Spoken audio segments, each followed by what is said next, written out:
faces. Uncle Meat, Rob Daniels, Jon Snow. Gibby's here, it's the place to go.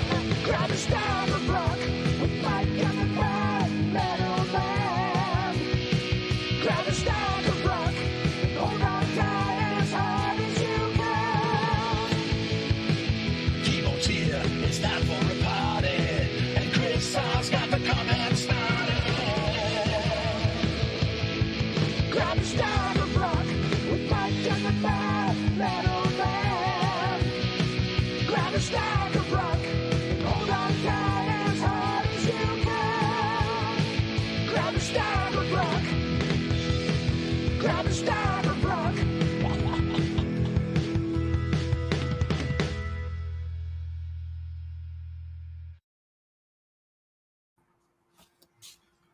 Well, good evening, Pete. How are you doing tonight? Hello, Mike. How are you, sir? Thank you so much for having me. What an honor. Oh, no, the honor is mine, sir. I just watched your Contrarians episode with Martin Popoff about Ahead of the Beat and Behind the Beat. Oh, and I am honored to have a music scholar such as yourself well, joining me tonight to talk about two of my favorite albums. two of my favorite albums, absolutely. So for you, was this exercise a difficult one as it was for me? Well, that's to be determined, isn't it? Okay. Like I said, these are two very important albums in each of their catalogs respectively, and, to a metal fan overall. These have a hierarchy that's been earned over now 40 years. So. Yeah. Whew, there's a flash. Oh my goodness, right. 40 years. And that's when I started becoming a metal fan, was 40 years ago. And it started with these two albums were among them. Right. So for those who don't know what we're talking about tonight we're talking about the Battle of 1984. We are talking about Defenders of the Faith versus Powerslave, Iron Maiden versus Judas Priest. Now, this came out on 13 January 1984, went to number 18 in the US and went platinum. It was produced by Tom Alam. It was his fifth round with Judas Priest. This came out a few months later, 3 September 1984, peaked at number 21 in the US and also went platinum.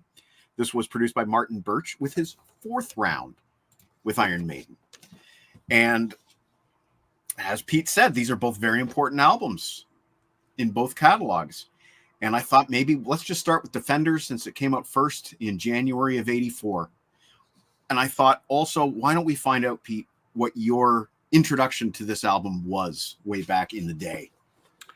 Yeah, I mean, it was already a long time fan. I jumped on way back at Sad Wings. So, I was getting most of these in pretty close to real time. And I remember this one because it's ironic that next year will be my 40th reunion for college. And my old drumming buddy, Phil, who we've just reconnected on Facebook less than maybe a week ago, is ironic because Phil and I were together the first time I heard Defenders. He had it in the frat house and asked me to come on over and listen to it. And I think in the 4 years I was at school, I think I was in the frat house maybe twice. I was strongly independent. And one of those times was to listen to Defenders from top to bottom in Phil's room. So that's my introduction to it. And then, of course, I bought it on my own, probably as soon as possible, as soon as I had free time in my schedule at college to go get it. So, well, for me, this was my jumping on point. This was the new Judas Priest album when I first discovered rock music. Okay. In 83, 84. So to me, this was the hip latest thing. I didn't know anything about the band. And a lot of that kind of still colors my relationship with Judas Priest today. Free Wheel Burnin' would have been the very first song I ever heard by them. If it wasn't just some incidental playing of something like Living After Midnight on the radio where it was in the background, then it was definitely Free Wheel Burnin'. Right. Well, yeah. Emotional ties to things that we are first introduced to are life lasting. Those do not go away. And does Phil still like Judas Priest? I don't know. I haven't checked in with him We've just exchanged some short messages, so I'll have to find out. We'll find out. Yeah, I know he's still out. He's still out drumming and things. So I would hope that he is still a Priest fan. But yeah, these things are emotional and they stay with us. So it makes sense that you're going to have a certain amount of connectivity to it. So a lot of what I talk about tonight is going to be memories, and that matters. Part of why I love these albums. But why don't we start with Freewheel Burnin', which was the first single from this album? Yep. Let's take it apart. What do you think about this song? Well, it's a blistering opening track, Mike. It's extremely heavy. It's kind of just an extension in some ways of what was happening with Vengeance before it. There's a little bit of obvious difference in some of the tonality. Mm-hmm. This album feels, if you can feel a color, feels darker. Yeah. It's not as bright. It's not as transparent or opulent as what Vengeance was or felt like. It's a little more even processed. It's kind of spanky. It's got some room and reverberation to it, some ambience to it, but it doesn't lessen its impact any. Dave Holland's drums just keep getting bigger. Yeah. And in subsequent, he plays more and more sparingly, which works because the bigger it is and the more sparing you play, the bigger it sounds. It's a super driving track. And right off the bat, we've got soaring, ridiculously intense vocals from Rob. Right. It's a tongue twister. There's words and a lot of syllables flying along, but they fit in perfectly. They create a strong propulsion. And the guitars are very foundational underneath. I don't hear a lot of Ian. No. Which is kind of a theme through this era. He's foundational. You'd miss him if he wasn't there. Yeah. But he's, you're not hearing any lines or anything to really kind of go, that bass part or something like that. It's all about the twin guitars here. Which is very different from British Steel, where you could hear him a bit. Oh, absolutely. Absolutely. It's been a transition. Yeah. You go from British to Point to working your way through. By the time you get to Vengeance, and then this one specifically, it just, like I said, it just keeps getting bigger. It has more of a sonic impact to it. Now, if you like it or dislike it, that's, your choice. You may like the cleaner, more pristine, earlier versions of albums, British, as an example. But, it's, the bridge is great. Obviously, he, goes through that just rapid fire. Can you do it? Yeah. Do you want me to do this now? I practiced this yesterday, and incidentally, I was listening to Priest live, and he does it even faster on Priest live. But yes, the section that Pete is talking about is when he says, "Look before you leap has never been the way we keep our road is free. Charging to the top and never giving, never stop the way to bay. Hold into the lead with all your will and not concede. You'll find there's life with victory on high." And Roger just tuned in at the right moment. Yeah, so like that blew me away when I saw it as a kid, and I thought it was maybe even a little bit too extreme. Yeah, it actually is. And this is the kind of thing that you hear out of like speed rappers like Logic today. And Halford was doing this during a time where he was also, he was a little impaired as well. He hadn't cleaned up yet, and he's still performing this incredible. Well, which then segues right into just a blistering lead from Tipton. Yeah. And it just keeps going and going, and it's just got so much energy. And then I love, they have just the tiniest little segments in here. And when you go back to the first chorus, they do these tiny little, what I call conjunctions, these little ands, buts, and ors, from back to our grammar, Schoolhouse Rock days. It's like free will burn and da da da da da. Yes, I know what you mean. And then they go right back in, and they do the same thing after the solo, and it's just look before you leave, and then they did that pause, and that tiny little break just re-energizes the speed of it, you know, and just makes it just rev right back up again. I love some of the, doesn't do a lot of fills in this. We get to the end, you know, we come out with victory on high, and then we get that free wheel burning, you know, and it's one of the only fills he really does, but he's just cooking along. And I love the last note that he holds, and I love openers that have tight endings to them. Which it does. Concise. Don't fade out on an opener. I don't want to fade out on an opener. That's bad. Well, I have very little to add to what you just said, but I am glad that you mentioned that this album has more of a dark tone compared to the brighter sound of Screaming, because I've always felt that way, and I've always found it interesting that the album cover colors reflect that as well. Mm-hmm. Yeah.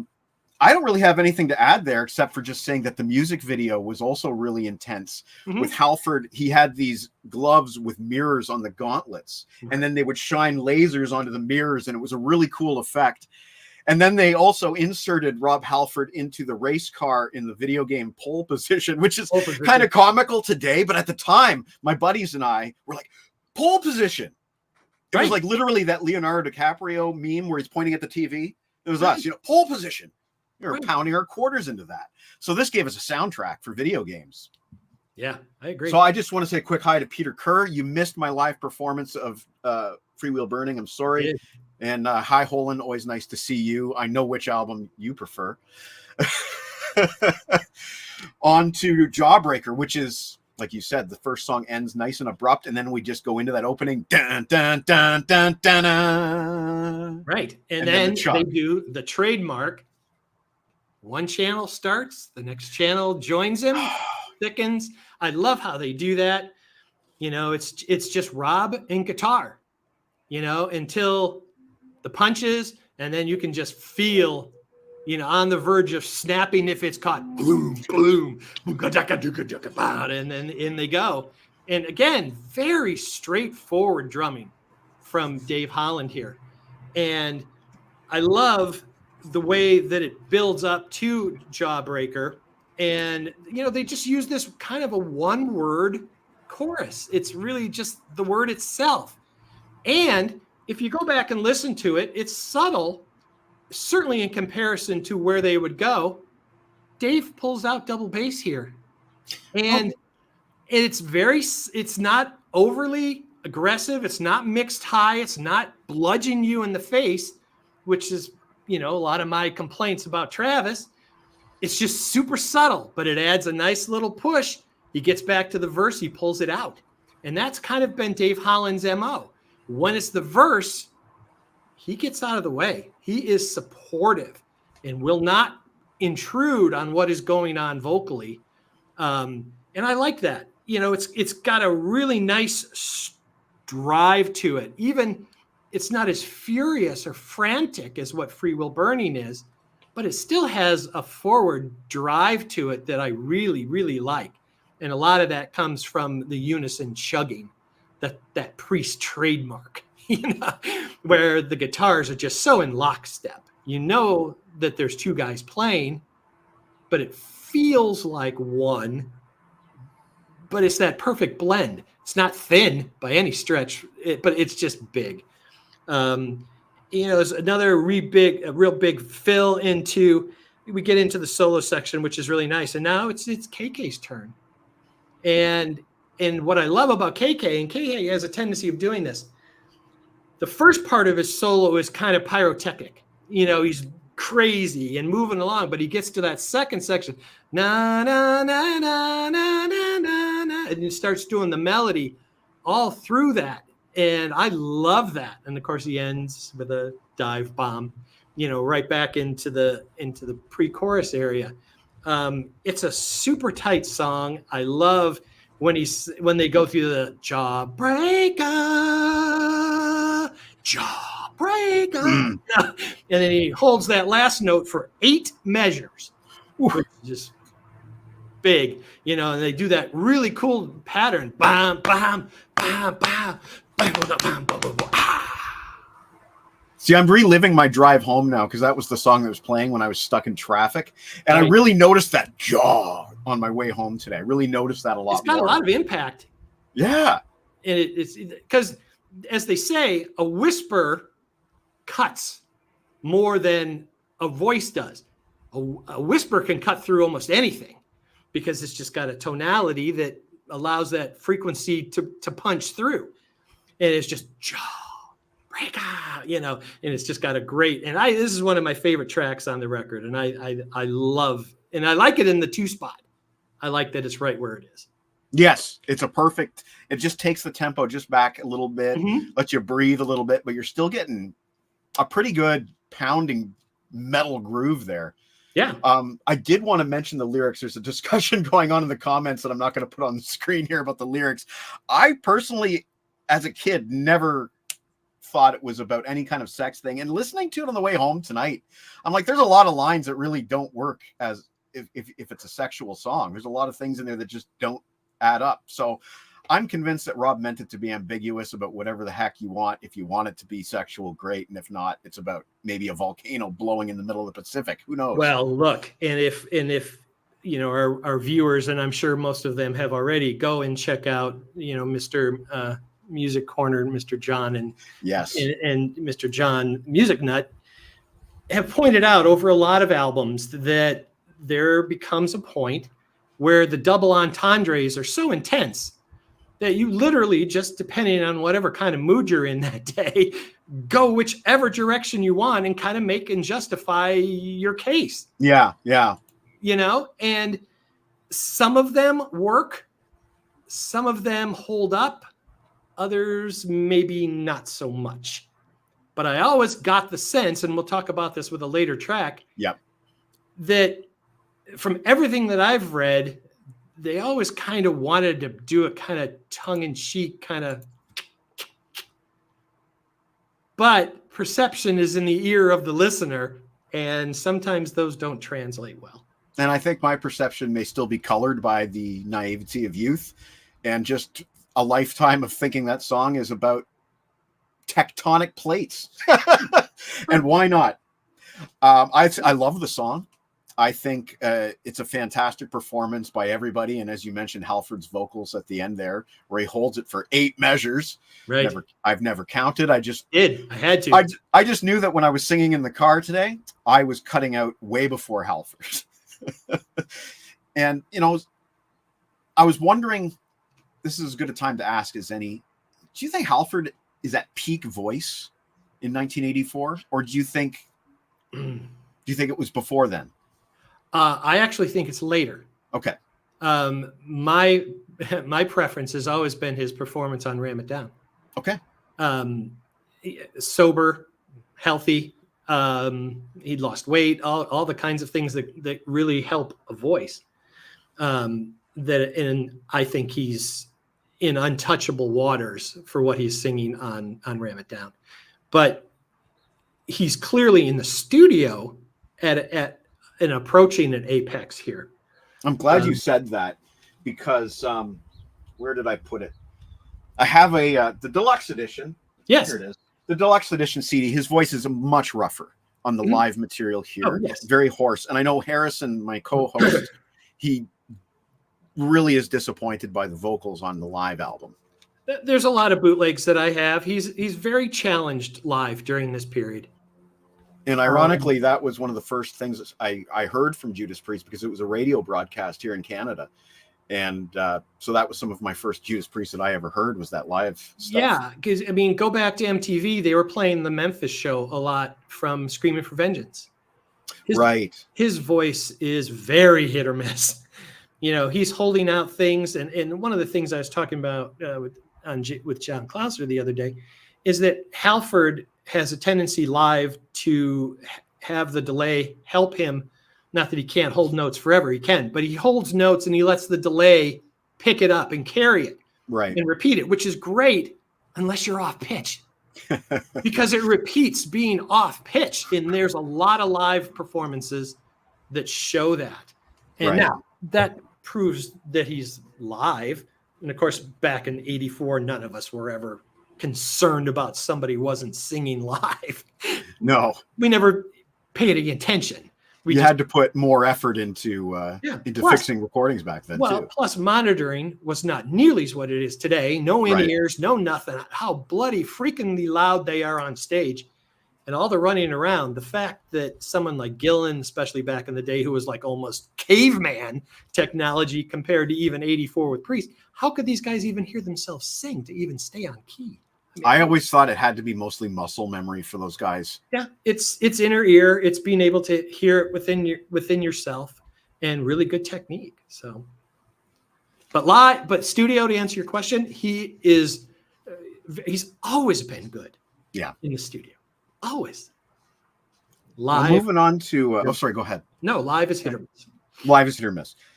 Moving on to track 3, serious change of pace here. We're getting that nice spare guitar intro and a mid-tempo rock song. Why don't you go first on this one? I'll follow you this time. I think I read earlier today that this song was a single. Or no, I'm wrong. Some heads are going to roll. Is the single? It could have been a single though. One of my very first rock shirts was a Judas Priest shirt from this era with "Rock Hard, Ride Free" written on the front. Okay. This song has always meant a lot to me. The lyrics are basically just your usual. We're rockers. We are free to do what we like, and we are free to live the lives on the edge that we choose. Yeah. And it's a very simple anthemic lyric. That Rob's very good at writing that kind of thing, and even as he ages, he continued to go down that road. But I think this is just a remarkable song. It has that fist pounding, rock hard, ride free that the entire audience can get behind, and then he just goes all day, all night with some of the most impressive vocalizing, and then of course the tail of that, incredible. I'm not doing it justice. I'm doing a horrible job of this. No, you're doing great. But to me, that is an album highlight, and no wonder it ended up on the live album. Live. Well, I think, and see if you agree, that I think for Priest, and especially Rob, we could probably make the summation that we could supplant the words rock or metal as freedom or liberty or self-determination, any of these things. I think they are synonyms of each other. He replaces one with the other. So without saying free, he's saying rock hard, which means live free, make your own self-determination, make your own choices, don't conform, don't follow somebody else's edict. And I think that carries, and I've said this so many times, that it got to a point, and this is clearly in that period, where Rob stopped being Rob Halford and became the metal god. And the character, it's a fine line, is a flag waver. I am metal. I am freedom of choice. I am following your path, follow your own purpose. And it's a very personal thing for him. Yes. And a lot of it is linked inseparably from how they grew up, the steel mills, the beaten down war areas of Birmingham and all the place, the Midlands, all that kind of thing. So there is they were told you're going to be this. You're going to just live in the mines. And they're like, no, make your own choice, make your own determination, and follow your own path, make your own choices. And I think that is not by accident, and it is not contrived. No. Some bands, we won't name names, but you get the sense that they're like, okay, let's check the wave flagging, flag waving box. Let's have an anthem, and you're like, okay, it doesn't come off as authentic. I agree fully. So, and talking about freedom and whatnot, this goes back all the way, Sin After Sin. Oh, absolutely. where Rob Halford's singing about freedom, human rights, right? And it carries on here. And just an example of what you were saying, if you take a line like "rock hard with a purpose," if you just change that to "live life with a purpose," Yes. it has even more power to it. And tough as steel, hammers, pounding. Everything is that image that when Rob says, "I'm sitting in school and my desk is moving from the jackhammers in the steel mills." That's right. How do you don't separate that?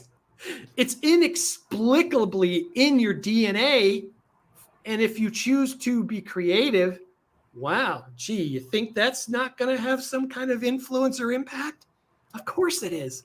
Glenn Tipton himself thought that the steel mills, the hammers, had an impact on the rhythms that they ended up producing. He even said that walking home from school, you could taste the taste of the metal on your tongue. The soot is in the air. Yeah.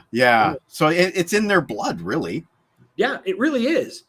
And, there's another real good section of solos this time. We get some exchanging back and forth. This is old school Priest. Glenn, KK, Glenn, and then as they do often, they end with a unison lick. And then what I really love is before they go back to the final verse, they go into a really nice halftime section. And they break it down, and it's moody, and it feels, and bam, bam, the 2 pickup notes. You're right. Right back into it. And that is always even within a short song, it's a nice palate cleanser. And it allows your ears to all of a sudden just reset. Yes. And you don't tire of a riff or a lick that just perpetually just keeps going, gives you a short respite from it. Boom, right back in. Now it feels fresh again. And this is the first fade out. And I think if it hadn't had that halftime section in there, I think it was in danger of being a little stagnant. But that was a good creative choice from a compositional standpoint to break that up, because it really, really did make a difference. Well, that's a fortuitous comment, considering that's the very next song.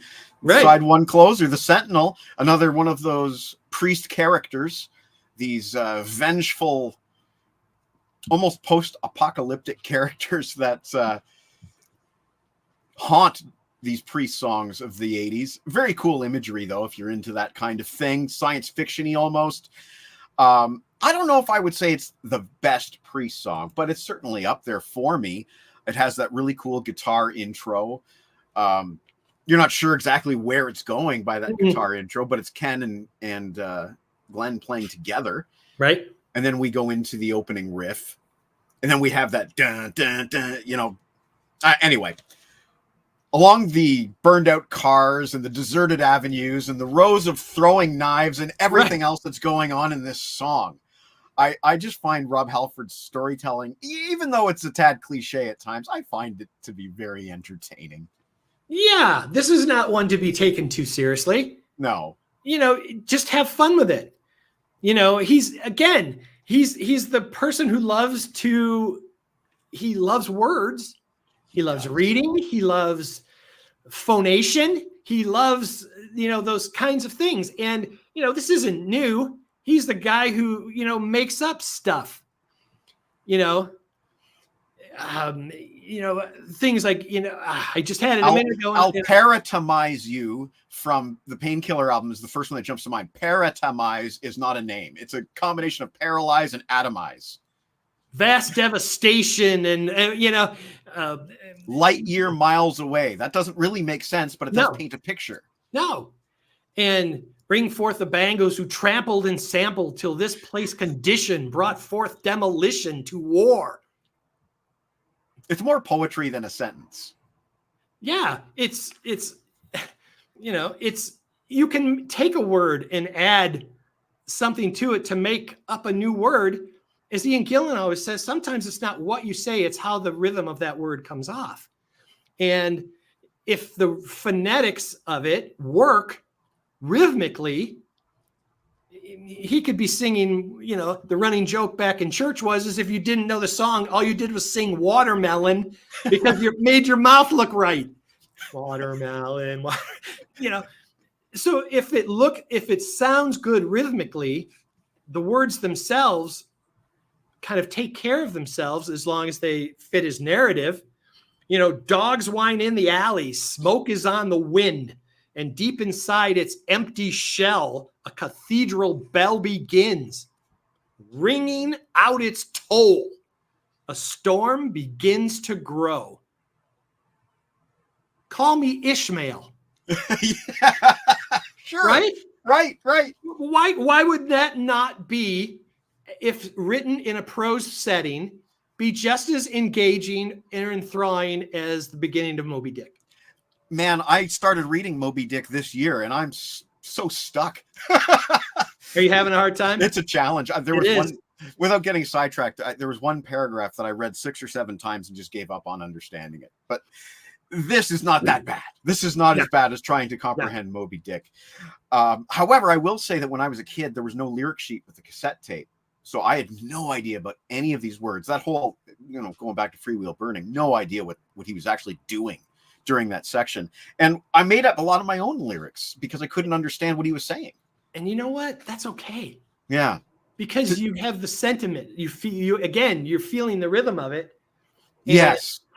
Not unlike the track before, we get to another section where it breaks down into more halftime again.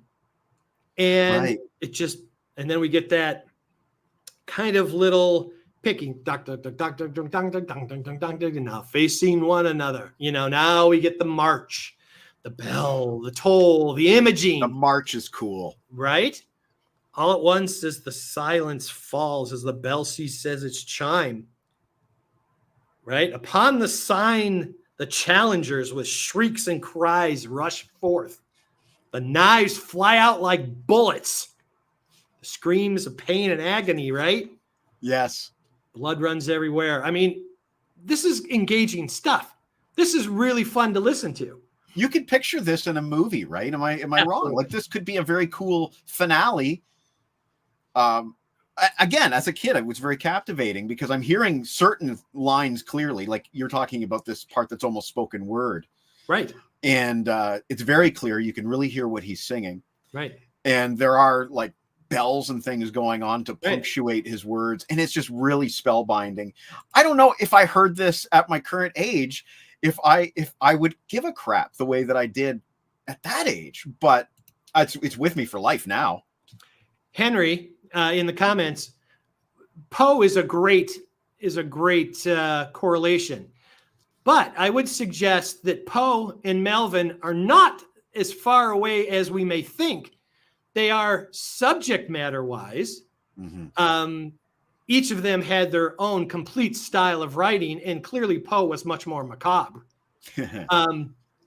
Both two very great literary geniuses, so I would not have a problem with it associated with Poe on any level either. So that's a good analysis from my neck of the world.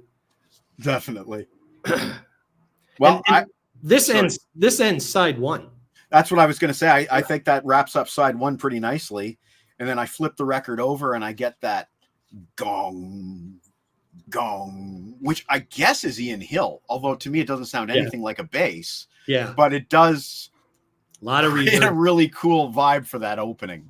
A lot of reverb. Yeah. And then at this point, these mammoth drum punches, right? Boom, boom, boom, boom. And then bow, boom, boom, bow, boom, boom, bow. And then you hear the riff. Da, da, da, da, da, da, da.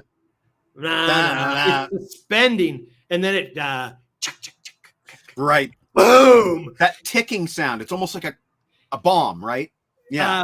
Yeah. And Ian Hill likes to slap his string against his pickup. He does the same thing on one in the Ripper era. You're right, he does. So it's kind of a thing that he's done. He likes to take his string and punch it off of his pickup. Interesting. Which is kind of a cool little technique. And then this is just full throttle, 4 on the floor, You know, there's not a lot of cymbals in this. It's just floor tom, heavy bass drum with a big backbeat. And it just is like a freight train. It's just chug, chug, chug, chug, chug, chug, chug, chug, chug, you know, and it's interesting that the lyrics are very simple. They're very into your room, you know, where in deep sleep, there you lie still, to you I creep. Then I descend with his double-tracked vocal, just making it ever so slightly. Yeah. And it's so, I don't know what the word is, but it's kind of spine-tingling when that Creepy. Voice doubles. Now you are mine. And he does it in an interesting tone of voice. In my control, one taste of your life. I'm high on, you know, it's really cool. It's a weird kind of voyeuristic. Yeah. It reminds me of Gonna Get Close to You. Remember that song? Oh, yeah. Yeah, absolutely. Yeah. It's just kind of it's just a little creepy because look, the subject matter perfectly matches it. If he was doing that, if they were talking about something in the day or something, it wouldn't work. Right. In the dead of night. Right. And he pauses, love bites. Love bites. He doesn't, unlike the first couple songs where it was word, word, word, word, word, he's leaving a ton of space here between what he's saying. And he's like, it's all for dramatic impact and it all really, really works. And they keep the tempo the same. They just let it break down and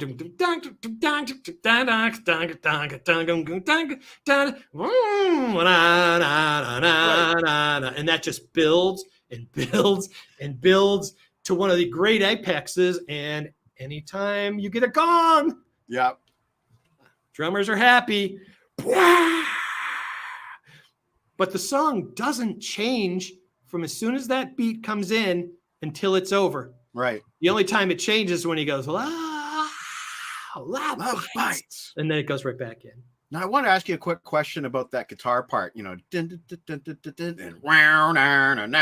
would you consider that the guitar solo? Because there isn't a guitar solo other than that. No, it's a melodic twin lead section. I would just kind of, you know, consider it you know, maybe a separate bridge or something if we were to analyze it structurally.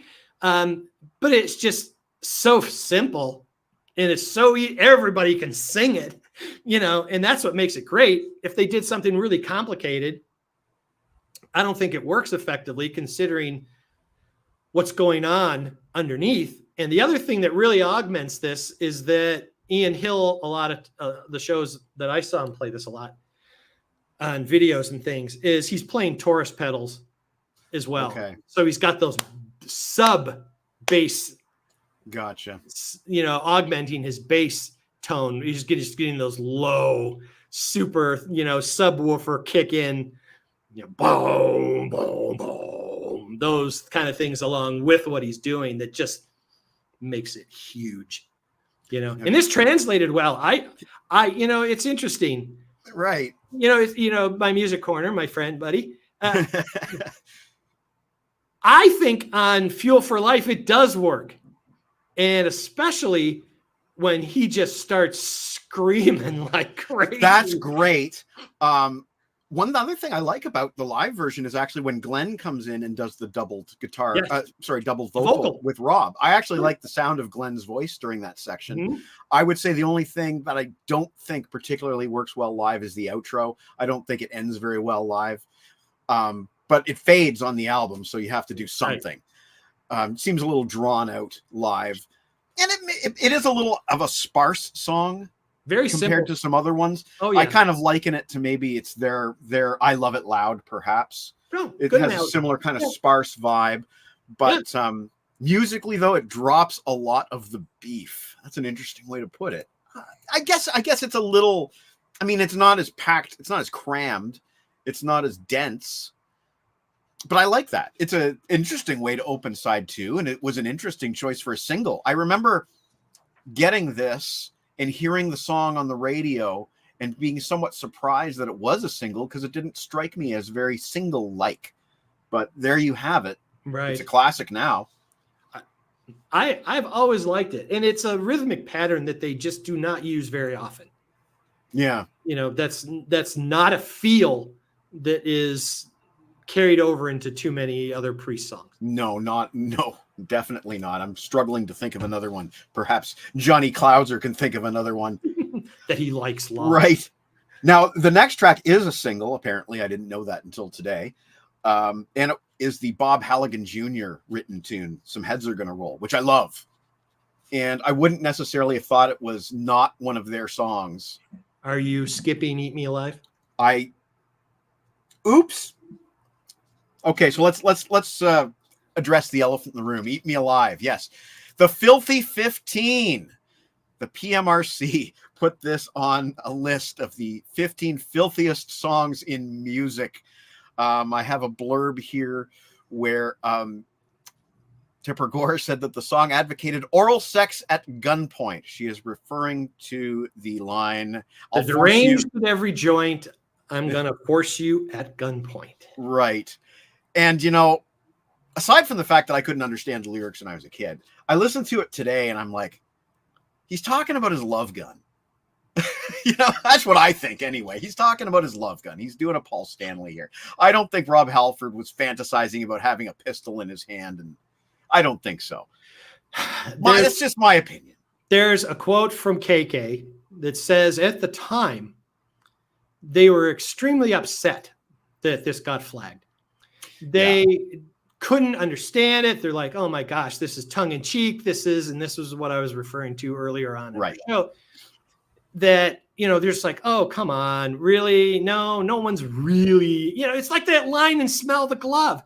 You've got a naked lady and you're forcing, well, she's not being forced to smell it. I mean, she can if she wants to, but it's like, to them, well, she's still got a choice, even though she's bound and greased up and everything else. Right. So sometimes if it walks like a duck and quacks like a duck, it's a duck. And I think the saddest part of this, and again, after we get older, I certainly wouldn't want to consider this, thinking about my daughter or any other kind of, it's cringy is just, it is non-consensual. I don't care how you spin it. This is non-consensual activity. You can take it from there. It's their own lyrics. There's no misunderstanding. Yes, all words and meanings can have different contexts. And I think the bigger disappointment for me, Mike, is that this is such a great instrumental track. The band is firing like crazy. Just change the theme a little bit, and you've got yourself a really good song. I would say personally, even disregarding the lyrics, this is my least favorite song in the album. Okay. It's got a drive to it. It's slamming, like you said. There's great instrumental stuff going on there, especially if you like a good chugging riff. This is a solid one. This is one of the fastest on the album. I don't know. There are a lot of other songs on here that I like better. In fact, all of them. And it doesn't really have anything to do with the lyrics. And Henry asks if it could possibly be role playing. I think the song's a bit too angry sounding to be role playing. But again, I'm going to be the devil's advocate here, and I'm going to say that lots of people make movies and write novels with similar subject matter, and nobody should be condemned for their art. I don't think. It just you as the consumer, you decide when and where you want to listen to this. If you look, and at the end of the day, you can always just take the Steven Tyler approach while you're getting your Grammy and go, "Thank you, Tipper Gore, for helping us sell 1 million more copies." Right. And KK Downing did say that they kind of expected to get a little bit of flack, but they didn't expect what they ultimately did get. Yeah, it was. And he ended up linking that to what happened later on with Painkiller, the bad press. Oh, yeah. Right. But check out Johnny Clouser's show on My Music Corner for all the details on that, and also for Pete's appearance on the Ram It Down show, which was great. But now we're on to Some Heads Are Gonna Roll, the Bob Halligan Jr. song.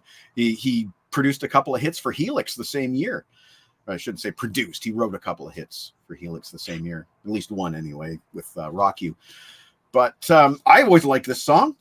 I thought it was an album highlight.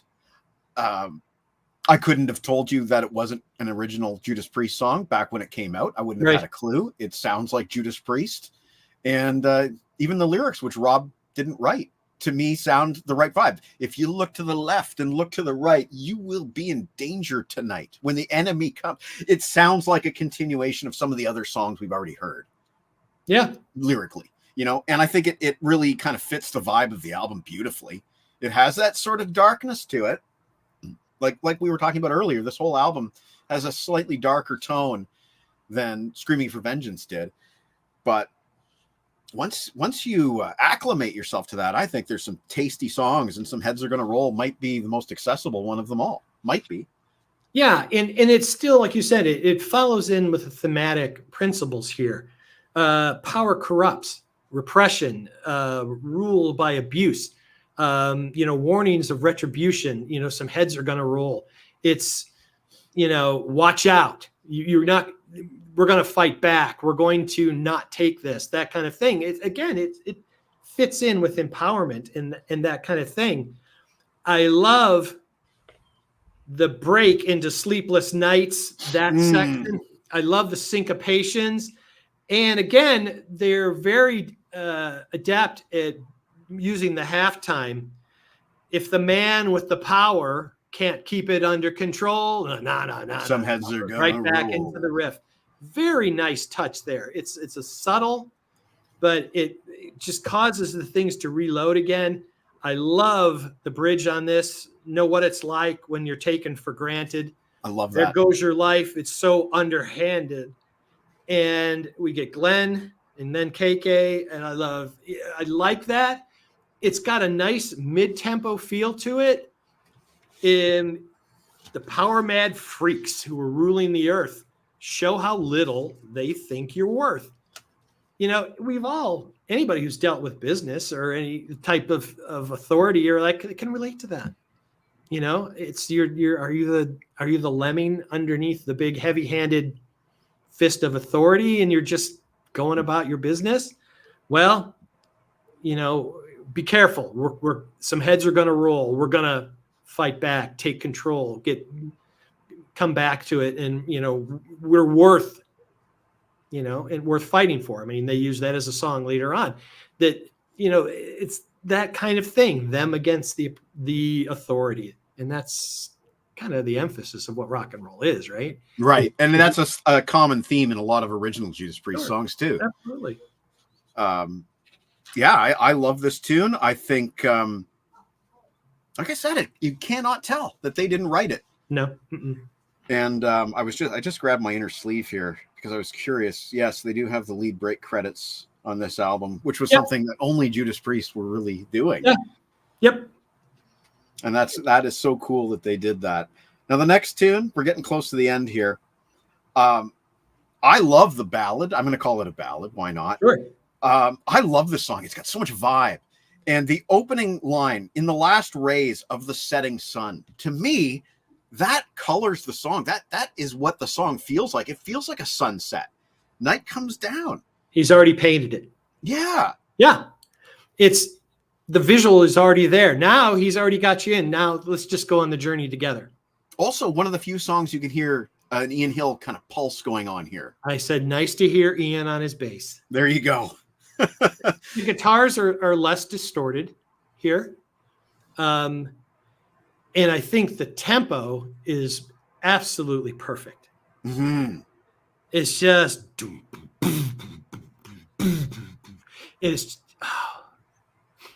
and it allows the lyric to be delivered with more emotion because there's more room for air and to breathe.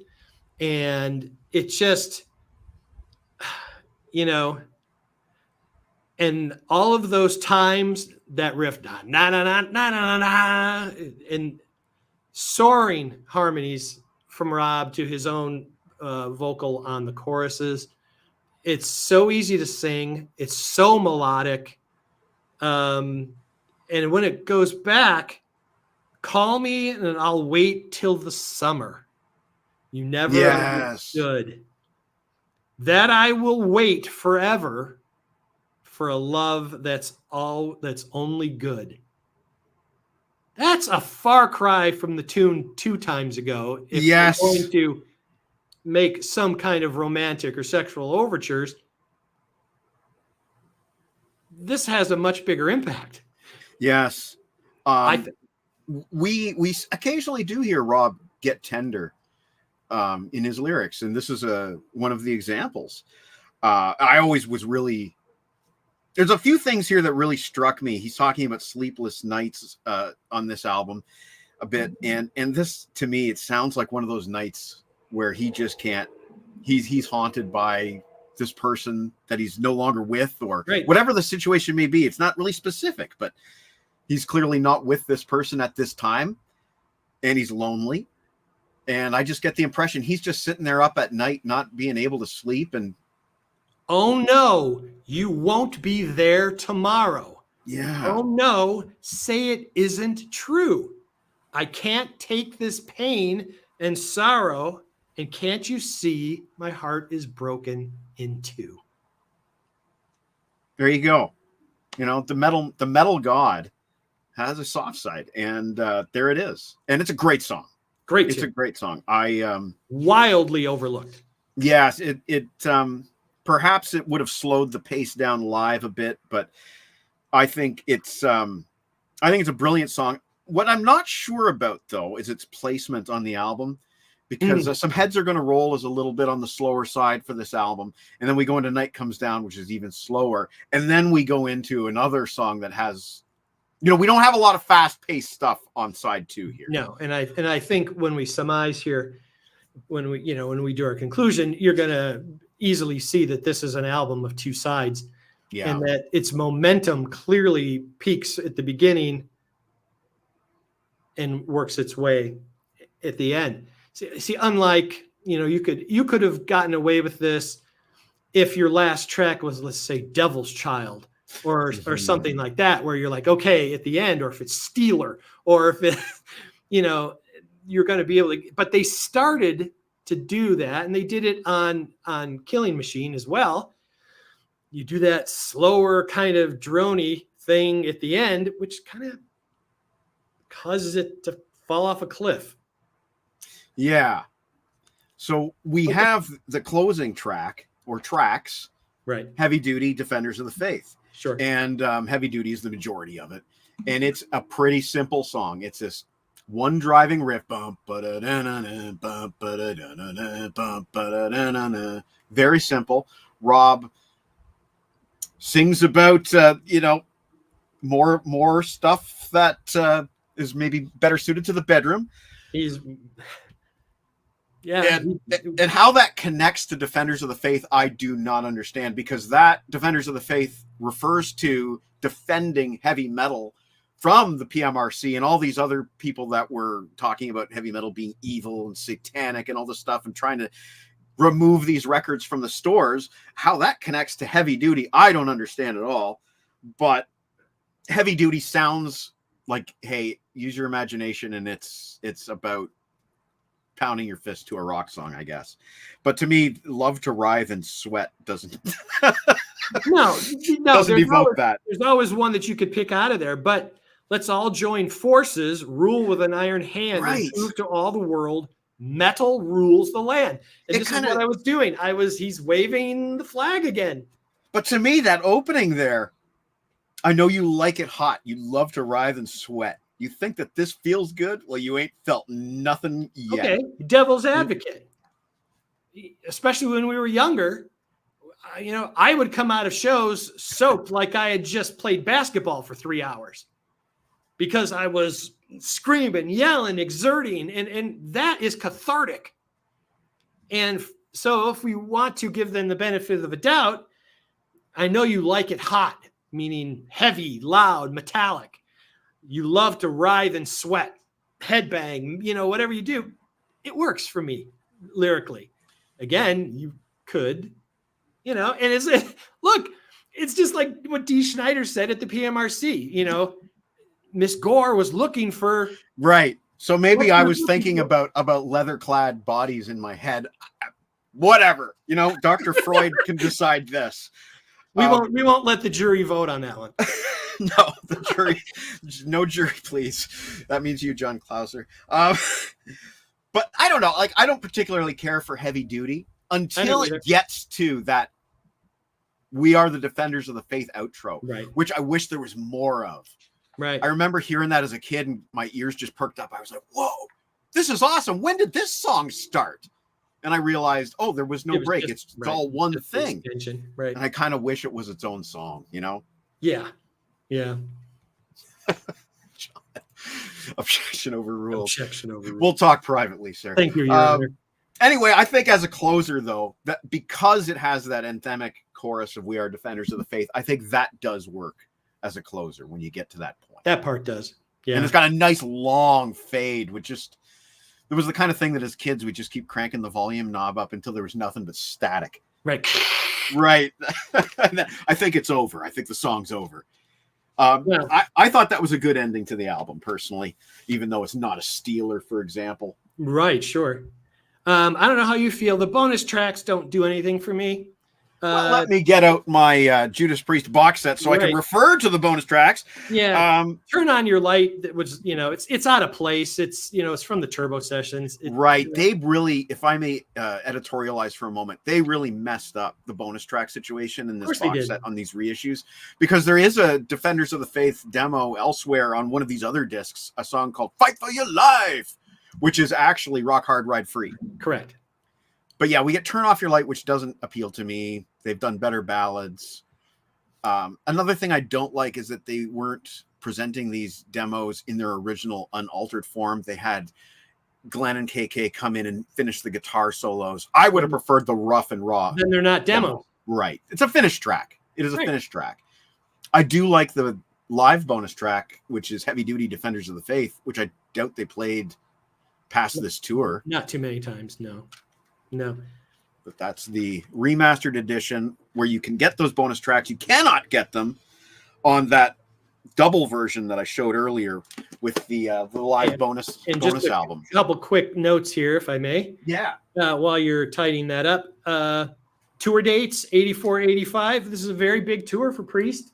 Yes. Most of it was through the summer, through North America, accumulated in 126 shows. That's a very comprehensive tour. That's a big stretch on the road. So they put themselves out there to a lot of people. And Defenders is the third most represented album live throughout their career. So there you go. That's impressive. And there's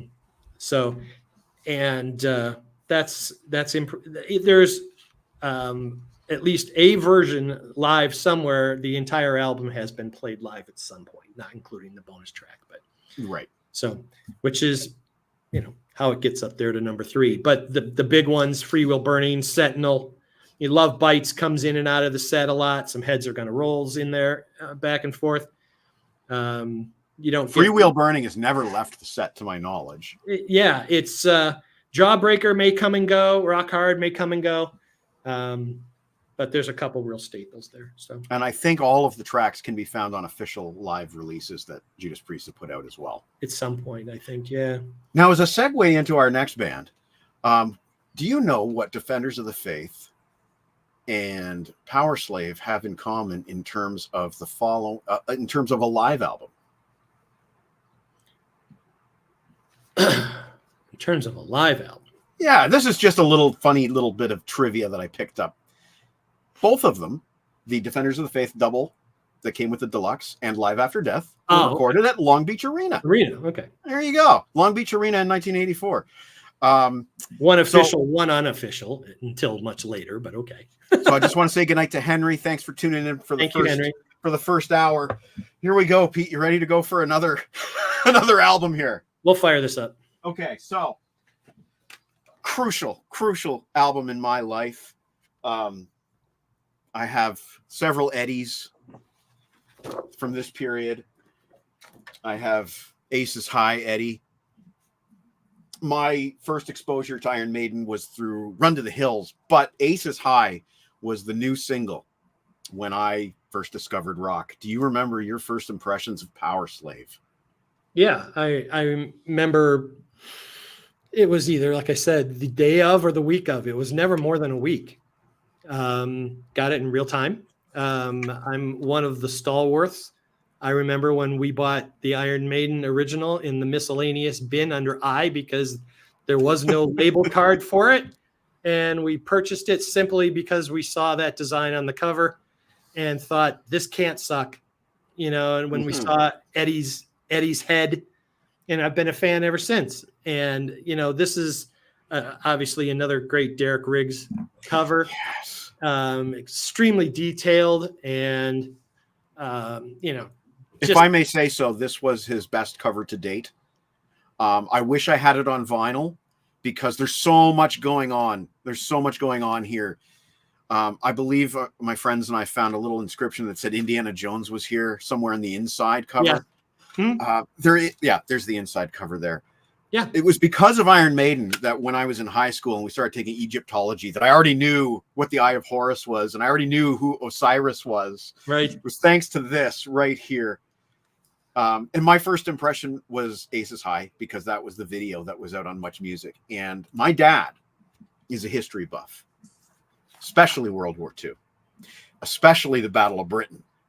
So when this song Aces High came out, my dad actually liked it, even though it's speedy, it is heavy, it is metal.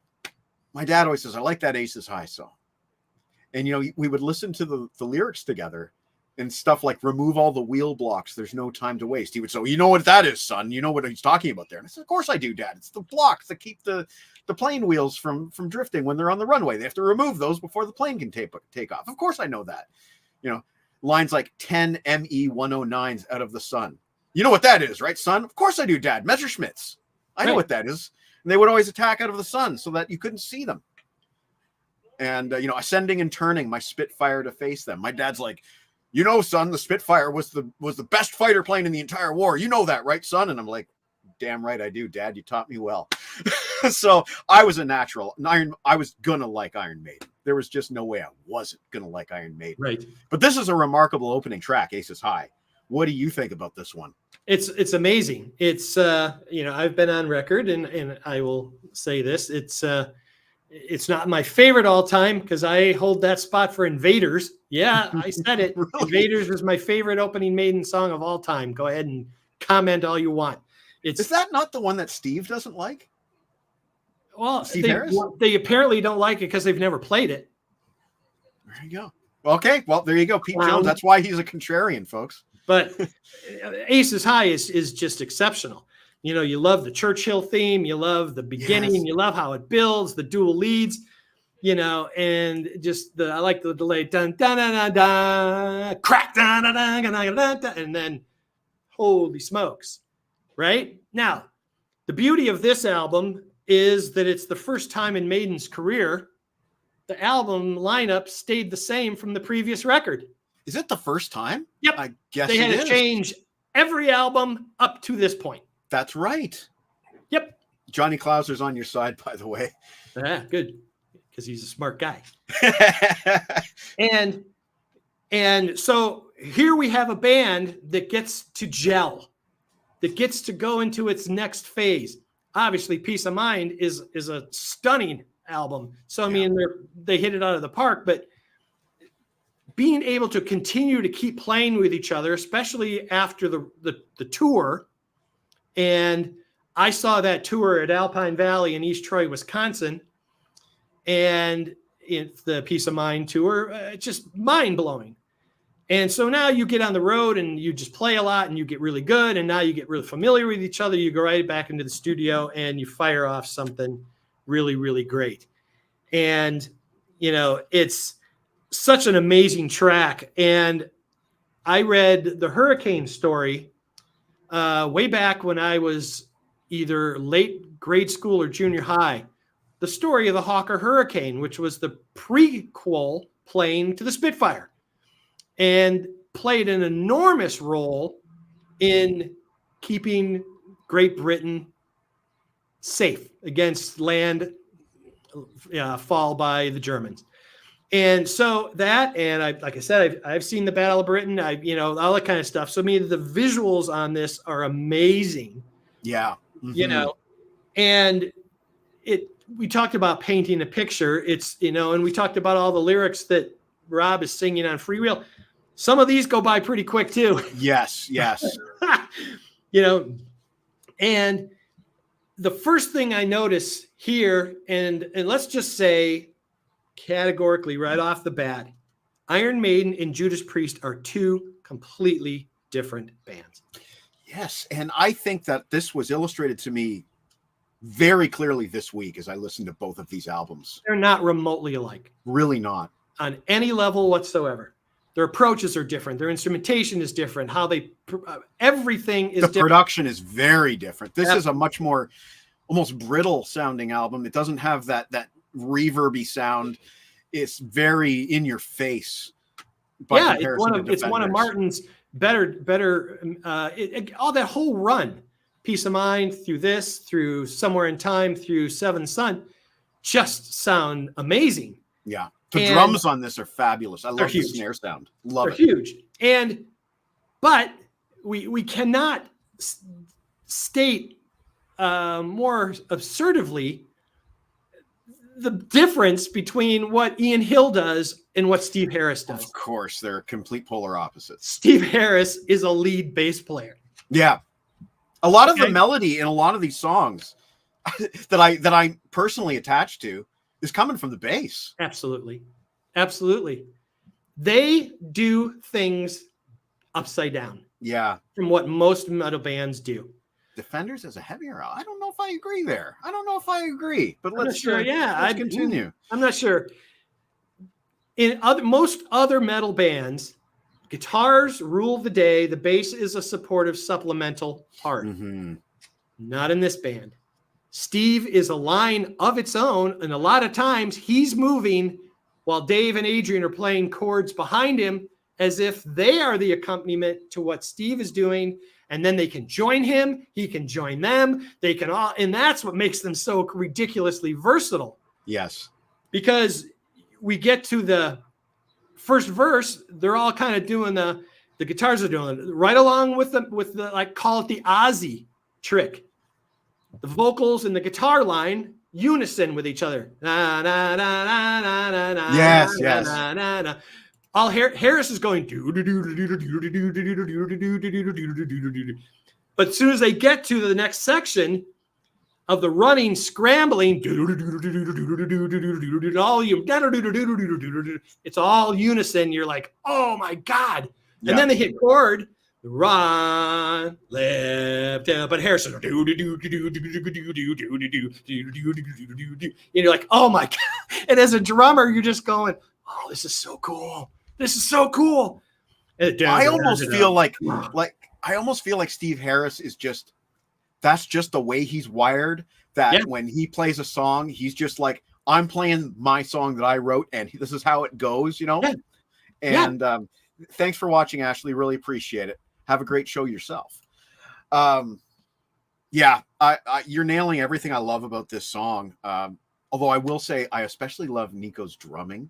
Oh, he's on fire. Yeah, and he's syncopated with these guys. He's punctuating everything just perfectly. And I don't understand how he does it sometimes. This cannot be easy to play. He never leaves his ride cymbal. Ah. He never goes to his hi-hat. There's no section in there. Everything is full throttle, all out, 100%. The whole song. Wow. No dynamic break, no bring it down, no build it up, just complete onslaught. And isn't that what war is? It's just an onslaught. I think it captures sort of the frantic energy of a dogfight. Yeah. And again, I have to go back to the lyrics. This is Steve Harris's forte. This is what he's good at, and he nailed it.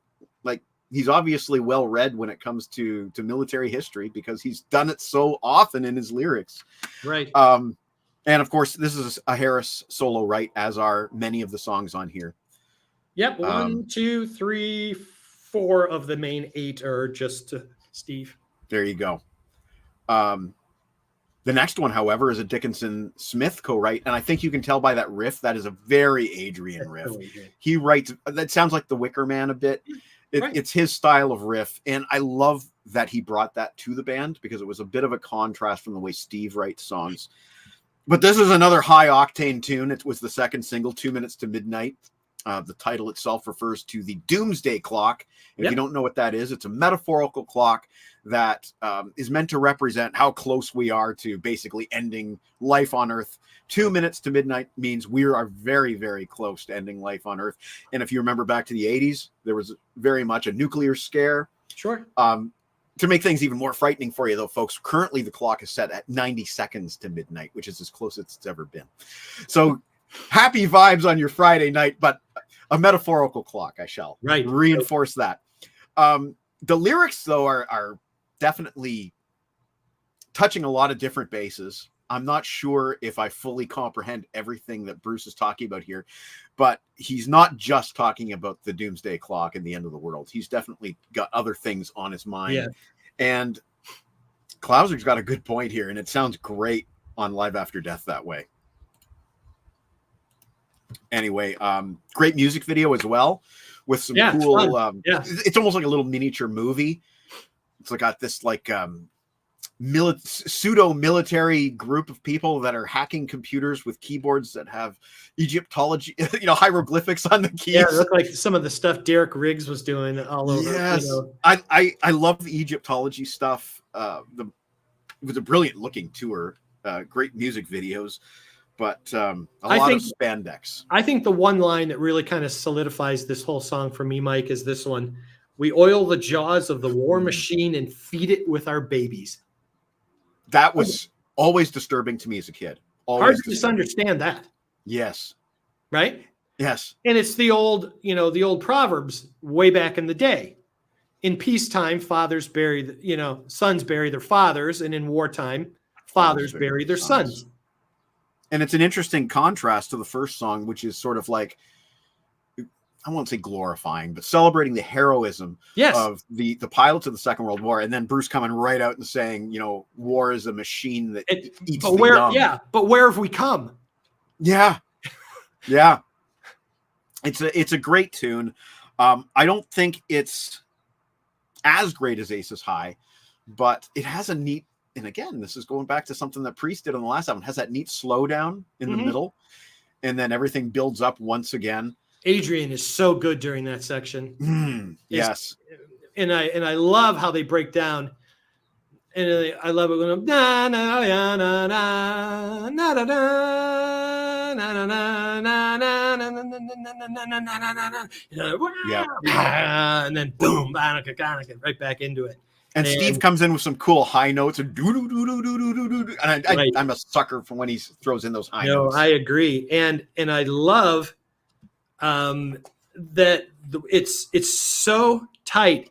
Midnight, and they're driving, and then it's all night. And it's just bam. You're like, okay.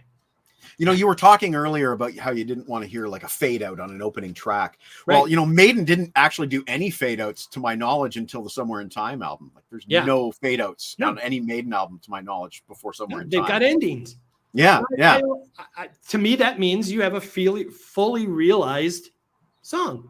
Yeah. Yeah. It's not like we forgot to write the ending, so let's just fade it out. Right. It's a great song. It is a great song. Oh, here's another one that struck me. The body bags and little rags of children torn in two. Like he is not mincing his words here. No, not at all. He's talking about the military-industrial complex a lot of the time, and that's not a theme that Bruce has let go of. It's come back. And if you've read stuff in his book, the war plays a lot in his upbringing. And not unlike almost any British youth, who's Black Sabbath or uncle or cousin or relative or a father or somebody who was in the war. Right. They all knew somebody. They'd probably seen, pictures of burned out buildings commonly in photo albums, Stuff here in North America, we just have no concept of. That's right. That's right. it's a privilege that we clearly take advantage of. But as they say, freedom's not free. So That's true. That is true. I guess we'll move on to the next track, which I've been debating whether this song is one that I find worthy of the album or not, because it's an instrumental, and I'm not sure. Maiden don't do very many instrumentals. I just am not sure. I'm undecided. Pete, what's your feeling on Lost for Words? This is the last instrumental they do until Senjutsu. Oh yeah, it is. At least on an album. Yeah. Yeah. I think they did some instrumental B-sides on the Dance of Death era. But as a proper track on a this is their last one. Yeah. Lost for Words, Big Aura. What does Big Aura mean? What am I missing? I think it's like a Big Aura. Like, forsake. Okay. Gotcha. These are Lost for Words. And what I love is that, on the best of the B-sides live, when they actually do this, I love how Bruce introduces it. And there's no effing singer on it. That's right. Lost for Words. That's right. It is not uncommon for for Maiden to have instrumentals. The first two records had them. Yes. Angus and Transylvania and other things like that. So it's not uncommon for them to use them. At this stage of their career, though, first of all, it's extremely well played. The musicianship is ridiculous. I think it does go on just kind of a little too long. Maybe if they cut about a third of it, it might be right about the right length. Yes, it's just over 4 minutes. I think what really would have been nice here is if they had kind of followed the formula that they did and put like a Children of the Damned or a Revelations or something that completely, or Remember Tomorrow. Hell, go back to the first album. Yeah. That changes the mood, changes the color, changes tempos, brings it back down. Because once, and this is, even though it's instrumental, it is up tempo. The whole rest of the song, the whole rest of the album stays at a mid to upward pace. Everything is boom, moving forward. Yes. Yes. So there isn't anything to kind of bring it down just a little. And I think that would have been the perfect spot for it, right before Flash of the Blade. It's not a track I dislike, but it's the lowest ranked track on the album for me. So. I think we're on the same page there. Yeah. And then we get to Flash of the Blade, which is a Dickinson solo, right? It is. Which is impressive. Yeah. And the first of two songs with a sword fighting motif, which is, I guess, not surprising now that we know Bruce, he likes fencing. But this one's an interesting one because he's talking about a young boy chasing dragons with your wooden sword so mighty. So you can picture this, the boy playing with his sword and pretending to be a great hero. You're St. George or you're David, and you always killed the beast. But then tragedy strikes his family. Everything goes up in smoke, and he goes looking for revenge. You'll die as you lived in the flash of the blade. He trains with a master, the smell of resined leather, the steely iron mask, as you cut and thrust and parried to the fencing master's call. That's a great line, though. It is a great line. He's also a good lyricist. I mean, Halford, he's a poet, but I really like Bruce's words too. Finish it. He taught you more. He'll taught you all you ever knew, to fear no mortal man, and now you wreak your vengeance in the screams of evil men. It sounds like a movie to me. I'm pretty sure I've seen this movie. The young boy loses his entire family to the evil. I'm certain I've seen this movie. In fact, isn't that Zorro? It's Zorro. It's even Kaiser Soze from The Usual Suspects. Yeah. It's a great little story, and it's a great song. Nice and fast. There's some great instrumental things happening. If you had to rank the Flash, would be on the bottom of Johnny Clouser. I don't know how to feel about my friend John anymore. I have it at number 6. Okay. Not quite the bottom, but no. I like it better than Lost for Words and one of the forthcoming songs. I think it's mostly impressive because I love the lyrics. I really love those lyrics, even more than the music. It's the unison solos are nice. Steve is great, and actually, Avenged Sevenfold does a pretty decent cover of this. I think I've heard that. And it's interesting because we get the theme that, like you said, it's just like, is like if a farmer wrote Farmer in the Dell, right? I mean, Bruce is writing a sword fighting song, but it's a wide topic and you can go a lot of ways with it. And I don't think this is the flyover stuff that some say about this record. There's, when we get to the end, some will say that it's an apex, a big dip, and then another apex, a big happy face. I think it's a stronger track than some think, but this one has never been played live. So they've never really, that's interesting to me. Yeah, they've never played this one live. Huh. Well, then Steve Harris ended up following it with another sword fighting song called The Duelists, and I love this one. I think this song is amazing. I, as a kid, always imagined that this would have been the third single if there was one. I even drew a picture of the single art with Eddie sword fighting with, I think I used the Grim Reaper as the one he was sword fighting with, since that was always an ongoing, you can see the Grim Reaper on the back here. Derek Riggs has always used the Grim Reaper in his artwork.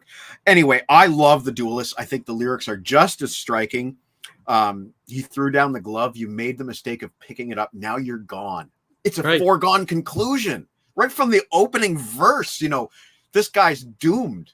And, it's not specified what the grievance is between these two men, but dueling was a common way to settle grievances a few hundred years ago. And fencing was an honorable way to do that.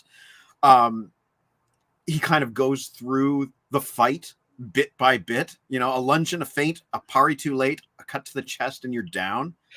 And this is what's interesting because Bruce is not typically, or is Steve, a rhyming guy. They don't rhyme a lot of time. And this is why I think it sounds really cool because, as you said, a lunge and a feint, a parry too late, a cut to the chest, and you're down. Seeing the stain, then feeling the pain. That's unusual. Feeling the sweat on your brow. To do the stain and pain, and I rhyme. And it works so nicely because it flows so quickly and feeling the sweat on your brow. I like the fighting resumes, the silent looms, the swordmen move against each other, a cut and a thrust, a parry, a blow, a stab to the heart, and you're down. The angel of death hears your last breath. Meanwhile, the Reaper looks on. Yep. That's Poe. Yeah, that's your Poe right there. There's Edgar Allan Poe. There's your Reaper once again hiding in the corner of Derek Riggs' artwork. Always present, always there. With Anubis. Yes. Standing there over the sarcophagus. There's the sarcophagus for you right there. There you go. They did a lot of work to make this artwork. I mean, I think those are all Ross Halfin photos. Yes, they are. And somebody had to paint that backdrop. Somebody had to make that sarcophagus, which was probably a prop for the stage show. I don't know for fact. It was absolutely. So there you go. Saw them June 16th, 1985. Poplar Creek in Chicago with Accept opening from their Metal Heart tour. Oh, that would be fun. Clouser saw this tour at a different date, of course, but of course he did. that was a tandem for the ages right there. That was a show. That would be incredible to see. Well, and that's another thing. Quick side note is that up until this last Senjutsu tour, Maiden had never used any LEDs or any video screens directly behind the band. Everything was always a backdrop, a cloth backdrop. That's right. That's right. To me, that is old school opera because it creates such a three-dimensional image because your eyes go through the backdrop as if you're watching Cats or Les Mis or something else. And I think the correlation between those is more than spot on. And it also works beautifully because you don't see behind the stage. It creates a beautiful backdrop for the light rigs. Everything about it works for me. And they're they may be the last band that does that. Yeah. And that's why I love their live shows so much. They just look different than every other band that's ever been out there. It's a great observation that I never thought of before, but you're so right. Everybody's using video screens now. Everybody. I hate them. Yeah, I'm old-fashioned that way. Anything else I want to say about this? Oh, well, great outro to side one. Fought to the death. Right. Great outro to side one. You know, it's so cool here. You know, Dave and they go to a dual section. Na na na na na na na na na. You know, bam bam bam bam. Do do do na na na. Bam bam. Na na na na. Boom boom boom bam. Then boom. And off they go. And you're just like, oh. I always thought that the one guitar bit where they're kind of like, I always thought that just paints a visual picture of these two guys facing off against each other and kind of dancing around each other. Yes. And remarkable how music and lyrics can be made to sync like that. It's a long instrumental interlude here before the last verse comes in. It goes for quite a while. It does. But my God, the energy and the propulsion in it is just so nonstop. And as is typical with Maiden, they have to add the syncopations. They can't just go da da da da da da da da da da then here. You know, I think the song just crushes with intensity, and I love that it ends what would be side one for those of us the vinyl era. You know, it's a great track, and I think and this one's never played live either. And that's a crime, but hey, these guys know what works in front of a crowd, and they have an audience to please. So, yep, I defer to the masters. So we flip the record over. We get to another Smith Dickinson composition, and this is the one that my buddy Holland was saying he considers it filler. Back in the Village, and it kind of brings back a little bit of that Prisoner lyrical theme where he's talking. I don't have a number, I'm a name, and of course, the Village was the setting of the TV show The Prisoner. Right. Right. I am not sure because I haven't seen the entire series. I am not sure if this whole song relates to that because he's talking about white flags shot to ribbons. The truce is black and burned.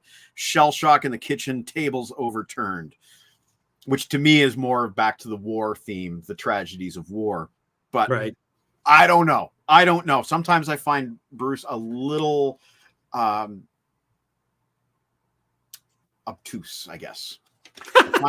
Find him a little difficult to follow sometimes, but he does paint visual pictures with these lyrics. This is one that's it kind of works once the chorus repeats way too often. I don't need to hear back in the village again, in the village again. And then they even do like a little tag at the end. Back in the village, and a back in the village, and a back in the village. Well, then we walk into the village. Oh, yeah. And then they go right back to back in the village. And I'm like, but the ending's nice and tight. Back in the village. Yeah. Back in the village. Back in again. I will say this is another great Adrian riff, although it's not a typical Adrian riff. It's a very good one. It just sounds really dynamic and fun. Right. And a good up-tempo song before we get back into chugging. And I you know what? I'm reading these credits here, and I'd forgotten completely that Powerslave was a solo Dickinson writing credit. I will tie that in a moment. Okay. Well, I love this song personally. I think it might be my favorite on the album, and it's got a lot to do with the instrumental section towards the end before we get into Adrian's guitar solo. It's a little bit laid back. It is so dramatic with these great Dave Murray guitar melodies and Steve Harris doing a lot of accent melodies. And then we get into a wicked Adrian solo. But I think Powerslave is an incredible song. It's got a great chugging riff. It's got that little bit of Egyptian motif with the the only song really that has an Egyptian motif. And the lyrics are really fun because, like I said, they helped me get through grade 11 history class because I already knew what the Eye of Horus and who Osiris was. And this is a song about the living God when you die in Egyptology, the pharaoh dies and he's an immortal. He becomes immortal. But this guy in this track doesn't seem to believe that. Right. He seems to think that, death is coming, and when death comes, that's it for him. He doesn't want to die. He's a god. Why can't he live on? It seems to me that he's clinging to his mortal life. He kind of wishes that he believed in that myth, I think. But I just really love this song. It's a long bomber at 7 minutes. And it's interesting that they do a 7-minute song at this point of the album, as we'll get to. But I think it's my favorite song in this album is Powerslave, the title track. I really here's what I wrote down when I reviewed the album with my friend Tyler over on LP Tremors, if I may shamelessly plug. Absolutely. Home run, grand slam. I said, this is one of the most stunning Maiden songs ever written, in my opinion. It's a whole new feel for the record. This is not like the first tracks. This stands out like crazy. I love the heartbeat with the wind and this Nicholsville.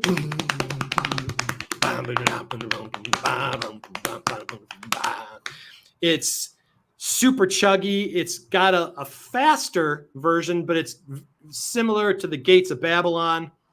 It's got, it's got that modal harmonic minor, Asian flair to it. The raised second, or the flat second, which gives that half step, which creates that sonic tension. I think this is just pure classic Maiden. I love the vocals on this. I love how the band moves from section to section. When they go between right before the choruses, Harris is only playing chords. He's going. That's right. They're nice big chords there. He's not nothing. And then all of a sudden, tell me why. Then, and the part that I absolutely gives me goosebumps that they can't do live, sadly, are the backing vocals behind the chorus.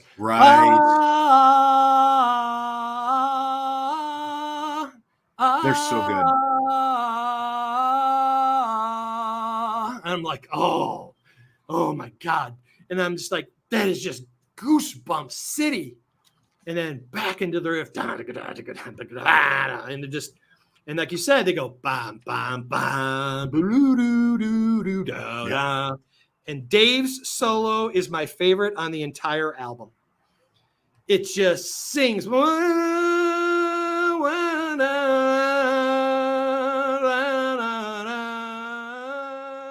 they're like, oh my God. Just like, it is so good. And it's the tonality is perfect. A lot of times he plays on his bridge pickup, in his neck pickup instead of his bridge. It's got that warmer tone with his strat, and then they change the feel, which is very common for them. They do one solo with one feel, and they give the other soloist a different feel. Yes, and that's natural to these two guys because they don't play the same at all. And it kicks it out of the park. Nico's drum fills to the transition are killer. And the ending on this is just unbelievable. Slave to the power of death. Slave to the power of death. Na na na na na na na na na.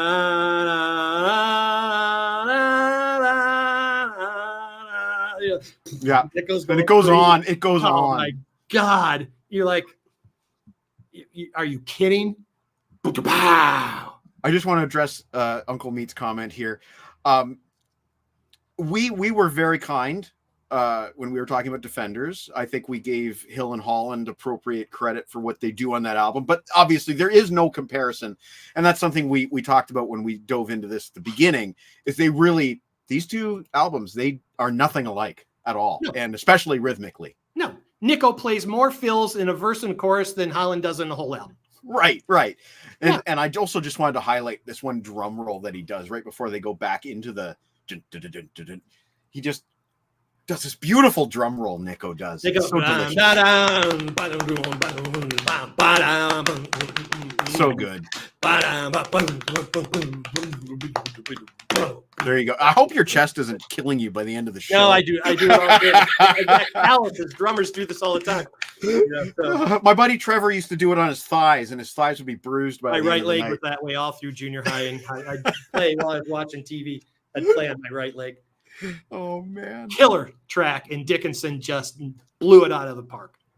Yes, at that ending, yes, Slave to the Power of Death. It's brilliant.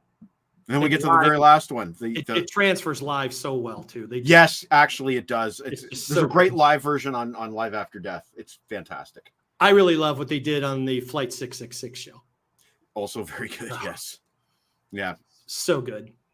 But then we get to the epic, the 14-minute epic, which introduced me to Samuel Taylor Coleridge. Yes. And I'll tell a quick story here because I believe you've read the original poem, right? I have. Which I have not. But in grade 9, we had to do, your typical poetry analysis project. And most kids picked song lyrics because that was the easy and fun thing to do. So I suggested to my new friend, Dinesh, why don't we do this song called Rhyme of the Ancient Mariner? Because it'll blow everybody away. Nobody will have heard this, and it's really complex. And so I gave him a copy of the lyrics. I think I probably wrote them out by hand because I didn't have access to a photocopier. So I probably wrote them out by hand for him.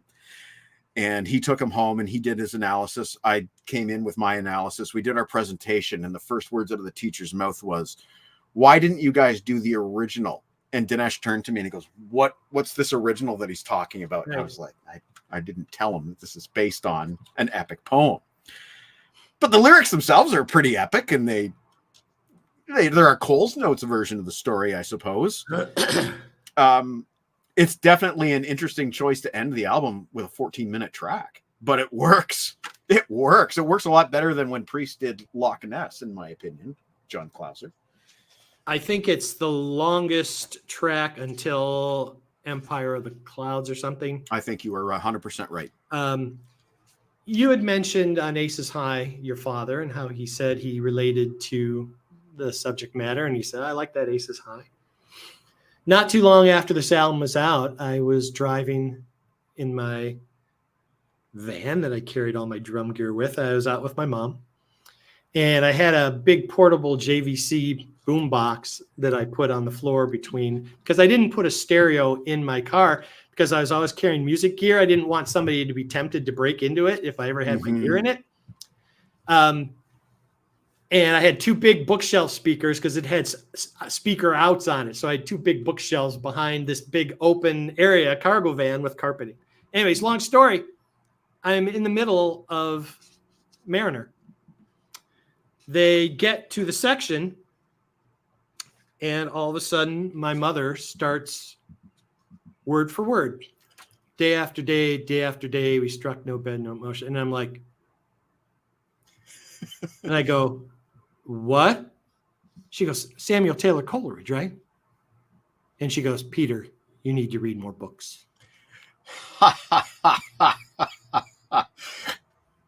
And so you did. Well, yeah,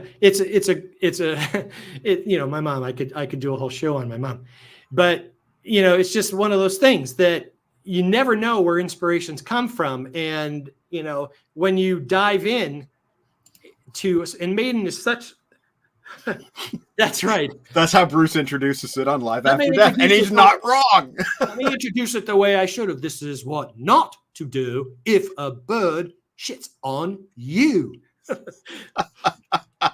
But I was like, oh my goodness. And she's like, she always took interest in my stuff, which was so amazing. I didn't mean to cut you off. If you wanted to finish your thought on no, this is an amazing, amazing track. Man, you missed the first half. Oh, that's okay. You should go back and watch the first half, and you will see that we have legitimate arguments for Defenders of the Faith. I agree that there's some Spinal Tap. It's definitely Defenders is more Spinal Tap, but This is not Mike Tyson versus Pee Wee Herman. This is not. This is. I'll bet I could beat Mike Tyson. I'm a loner, Daddy, a rebel. I know you are, but what am I? I love that story. I love that movie. Oh my God. You know, it's so driving, and a song of this length could easily outwarm its welcome. Mm-hmm. But my goodness, they just know exactly how far to go with it, where to make the changes, Mm-hmm. and they get to just the right spot, and boom, there calls the mariner. There comes a ship over the line. Right? And then you're, okay, now, and here's the perfect spot. You know,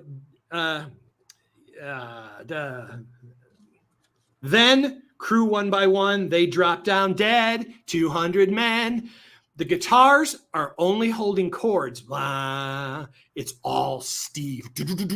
That's right. That's right. And then he does my favorite part of any Maiden song, and Live After Death shows it perfectly. She lets them live. They're chosen one. Oh, so good. Yes. And then the unison. And they do that minor. Like, oh my God. And just so we don't play favorites, we get a gong. Right,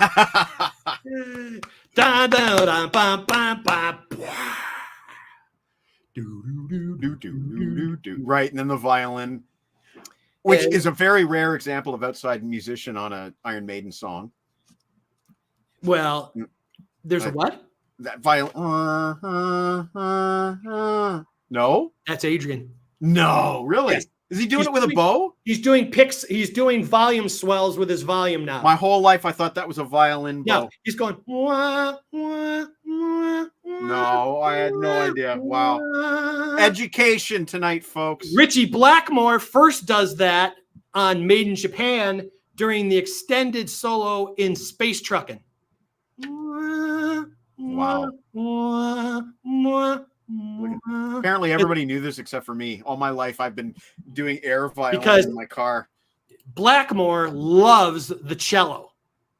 And he wanted to make his guitar sound like a cello. Success. Because I definitely thought that was a bowed. Here's a great quick story about this song, because no better time to tell it. They're doing an outdoor show. They may have been at the Cotton Bowl, I think. It was so bloody hot. The bottom of Harris's boots were burning his feet. Whoa. And he could hardly touch his strings. It was torture. They get to this middle section, crash. And of course, now Nico gets a tiny little respite, right? Yes. The road crew told him that on their way in was this tiny little like pool full of water back in the backstage area.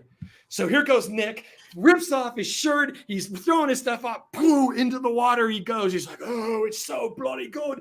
You know, he's like, oh, I'm listening. And he goes, I heard under the water. Boo, boo, boo, boo, boo, boo. He's like, okay. And I'm listening. And all of a sudden he goes, doo, doo, doo, doo. He's like, okay, it's changing. And now he knows it's getting closer to the end part. And all of a sudden, he says, the hand comes in. He says, "Get up there!" Because he's going doo doo doo doo doo doo doo doo doo doo. So now he's chugging up to the stage. He used to play in boxer boots, the wrestling boots. Yes, he did.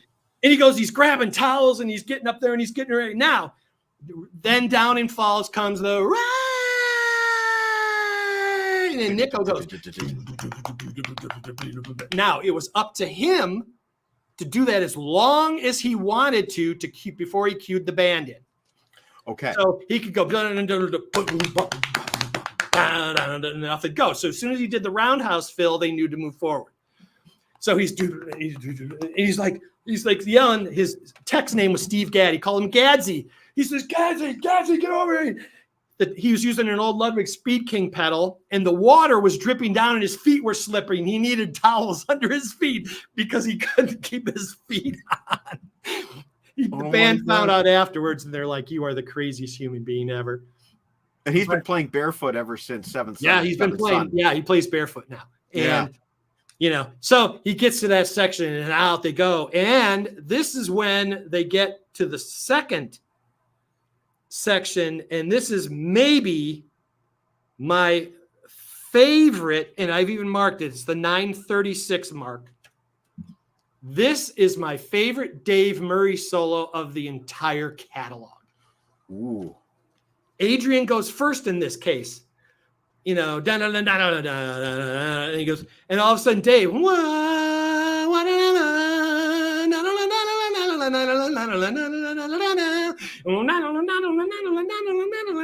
like, oh my God, it's so perfect. The way it just segues, like the perfect baton exchange in the relay race, and nobody loses a step. Yeah. It's just this handoff. Okay, you to you. And then they do that. And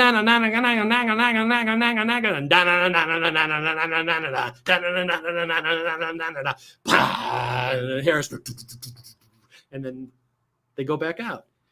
It's so epic. It's just even the fact to even just think to be creative enough to even compose it just garners so one much. guy composing it. Yeah. One guy. And he, the way that he writes, he would come into the band and he would say, okay, so Dave's part is this, and Adrian, your part, like he would have the entire thing arranged in his head. He'd have the melody, he'd have everything. Yeah. Yeah. And and it's a classic. I mean, what a way to end an album. They played it live on the tour. They brought it back live a few times. I think my favorite part of the song, and I have such good memories of this, walking down the street with my buddy Bob, we had all the lyrics memorized. I don't know how, but we had the entire song memorized. But I remember we were like, okay, let's sing that part, that really hard part.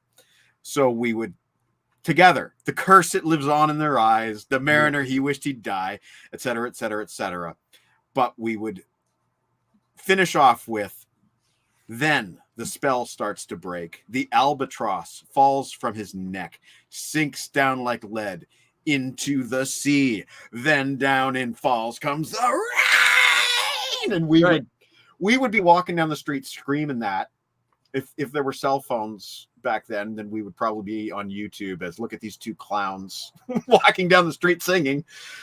But back then, there was no self-consciousness about it. We just, we sang at the top of our lungs and we didn't care who was listening. And that was our part, was that down in falls comes the rain. And we would try and try and try to hit that note the way Bruce did it.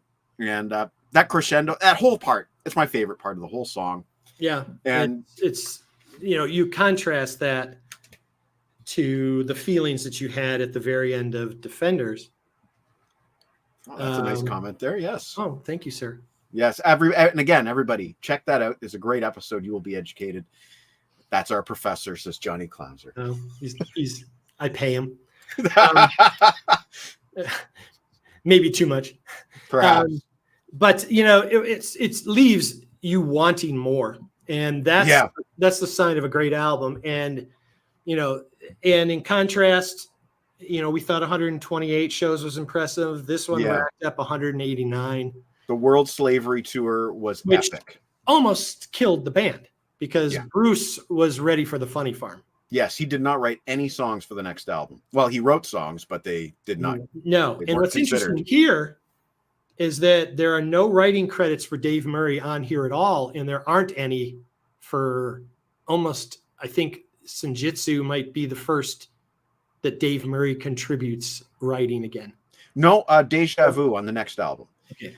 Actually, and there was he did on Seventh Son, he co-wrote one of the tunes on side 2. Oh, that's true. Yes. Okay. But they used to say at the time of Powerslave, there was a saying, which is Dave Murray writes one song every 3 years. Well, it's like it's like an elephant being, it takes forever for deliver a baby. It's kind of interesting to think that, one of the two main guys in Iron Maiden from the first album to today, he really didn't write a lot, except for, of course, the solos. Those two guys wrote their own solos. No, that's true. But look, we've already seen a lot of bands that when you get too many writers in the kitchen, it all becomes about who gets credit and who gets money and who doesn't and everything.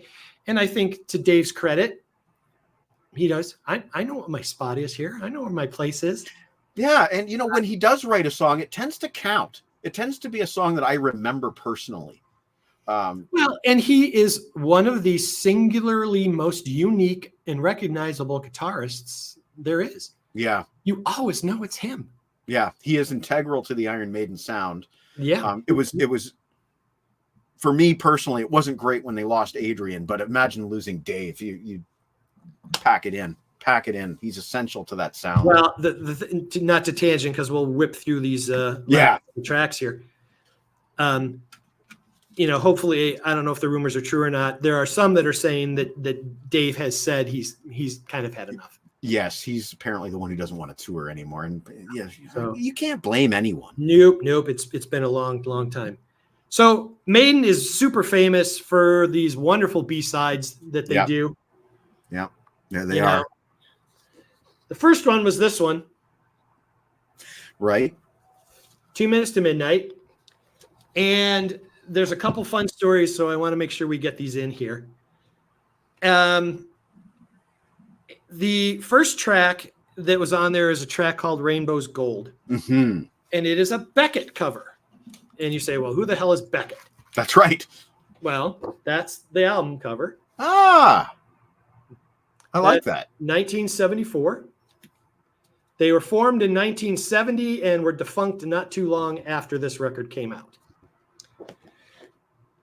The cover they do is the 6th track on this record. The arrangements and things are very similar. They do a good, honest maidening of an existing song. So you can go and listen to this and look it up. But Beckett's more important for another reason, and some of our fans will know this. Beckett sued Iron Maiden in 2017 for plagiarism. I vaguely remember this. For Hallowed Be Thy Name. Right, I remember that now, yes. Saying they lifted lyrics and music from the 4th track of this album called Life's Shadow. Now, the lyrics are as follows in this middle part of the song. Mark my words, my soul lives on. I've gone beyond to see the truth. When your time is close at hand, maybe then you'll understand. Life down there is just a strange illusion. Word for word. Yeah. They also lifted the melody that the strings play at the end of this Beckett version for the guitar portion at the end in the fast section. They've lifted that too.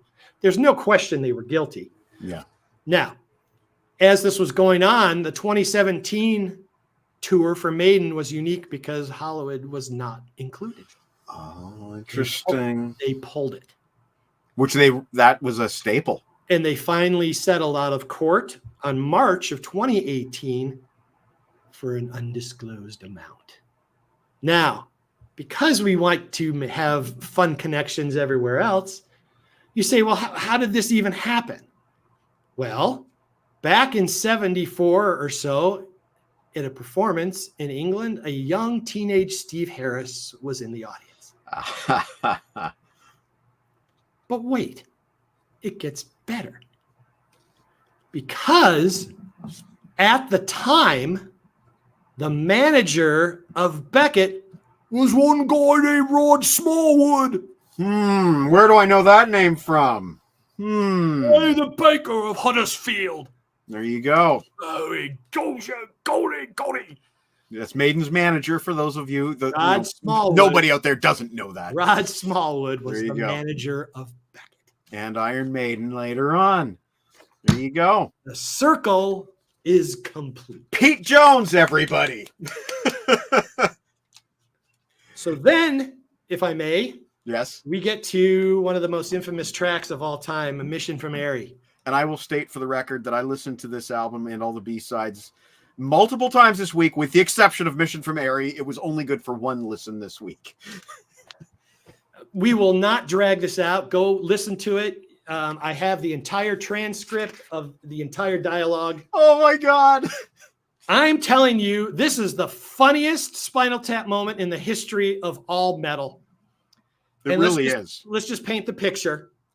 After a show in Allentown, Pennsylvania, August 18th, 1983, at the Allentown Fairgrounds, after To Tame a Land, there was a Dave Murray guitar solo and Nico McBrain drum solo, and then they would finish the set. Yes. That was the only tour that they did a drum solo. That is correct.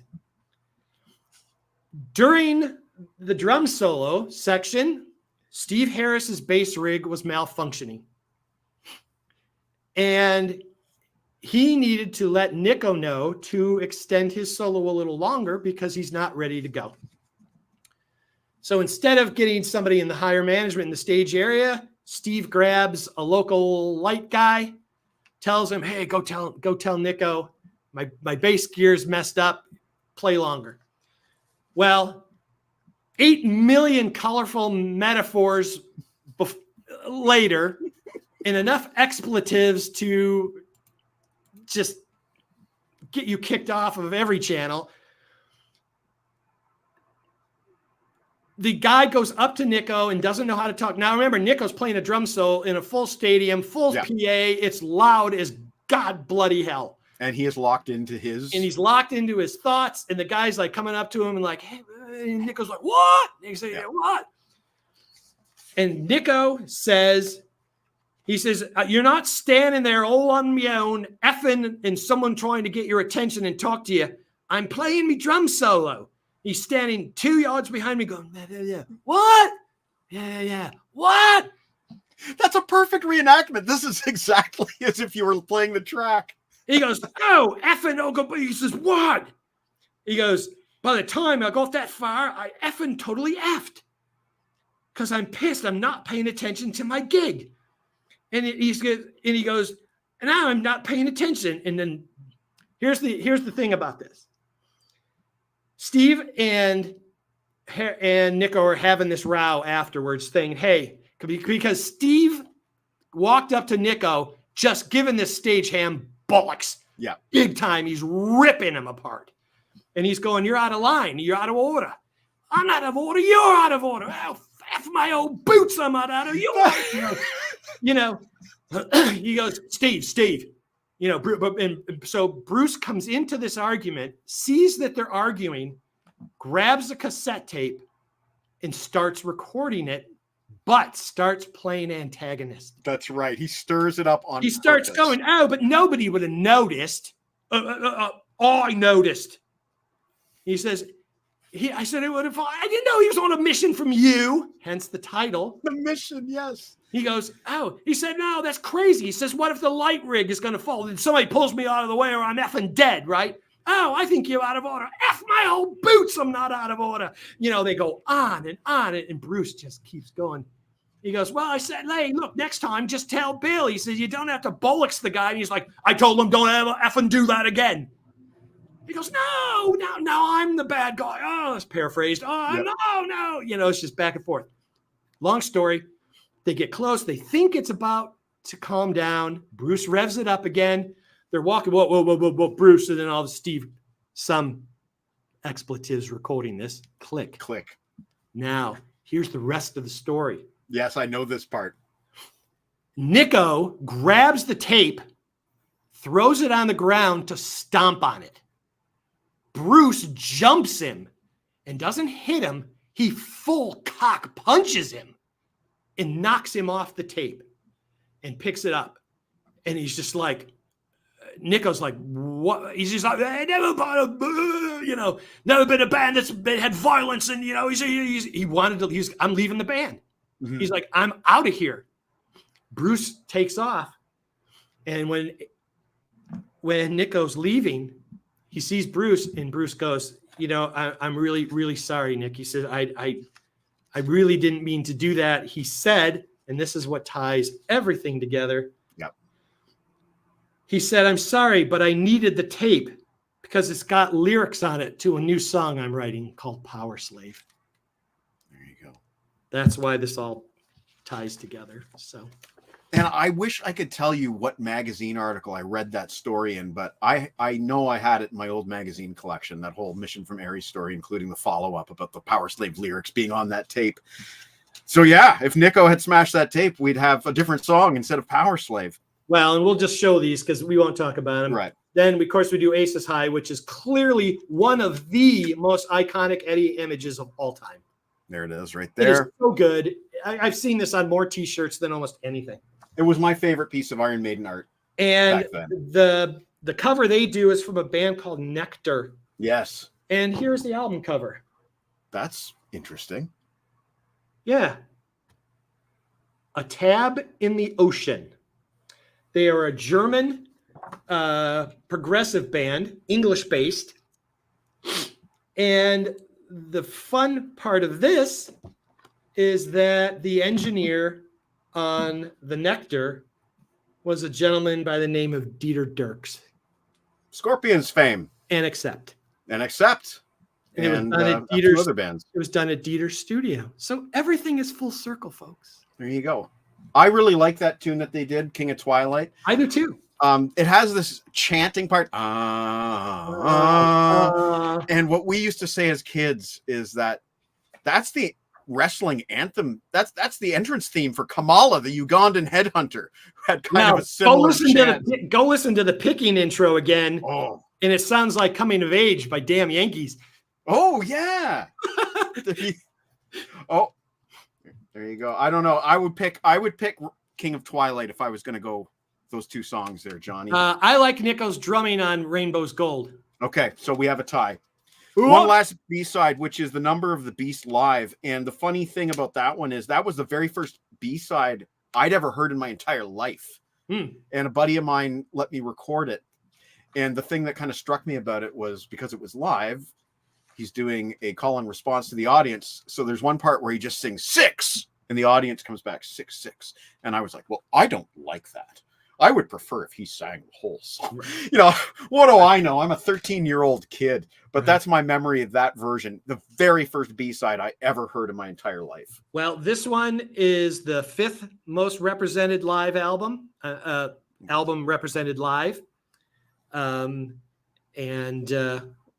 So there is the only thing that's left is for us to give our ratings and pick our winner, sir. Well, before we do that, Okay, I would just go like ahead. to introduce you to my usual co-host, Mr. Harrison Kopp, who has dropped in for a cameo this evening. How are you feeling, sir? All right. Excellent. Did you catch any of the show before that? He's in Australia. I do not see him or hear him. Let me gotta hit there we go. Okay, there, Pete. This is Harrison, my usual co-host. Hello, sir.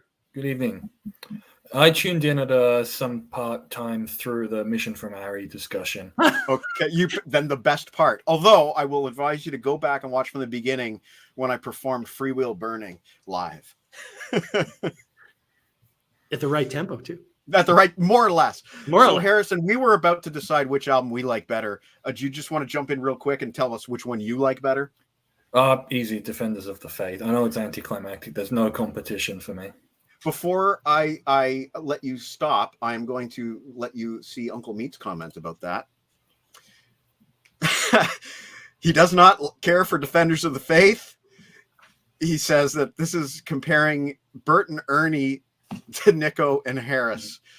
I mean, I love Iron Maiden, but Defenders of the Faith is in my top 2 Judas Priest albums, and Powerslave is in my bottom 2 80s Maiden albums. So it just really doesn't compare.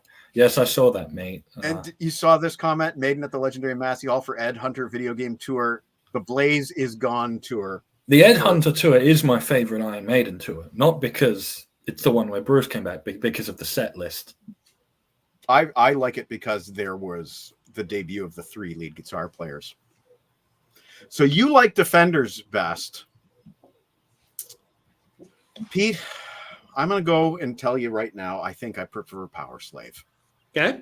Now this could change. This could change. I could have a completely different mood a month from now.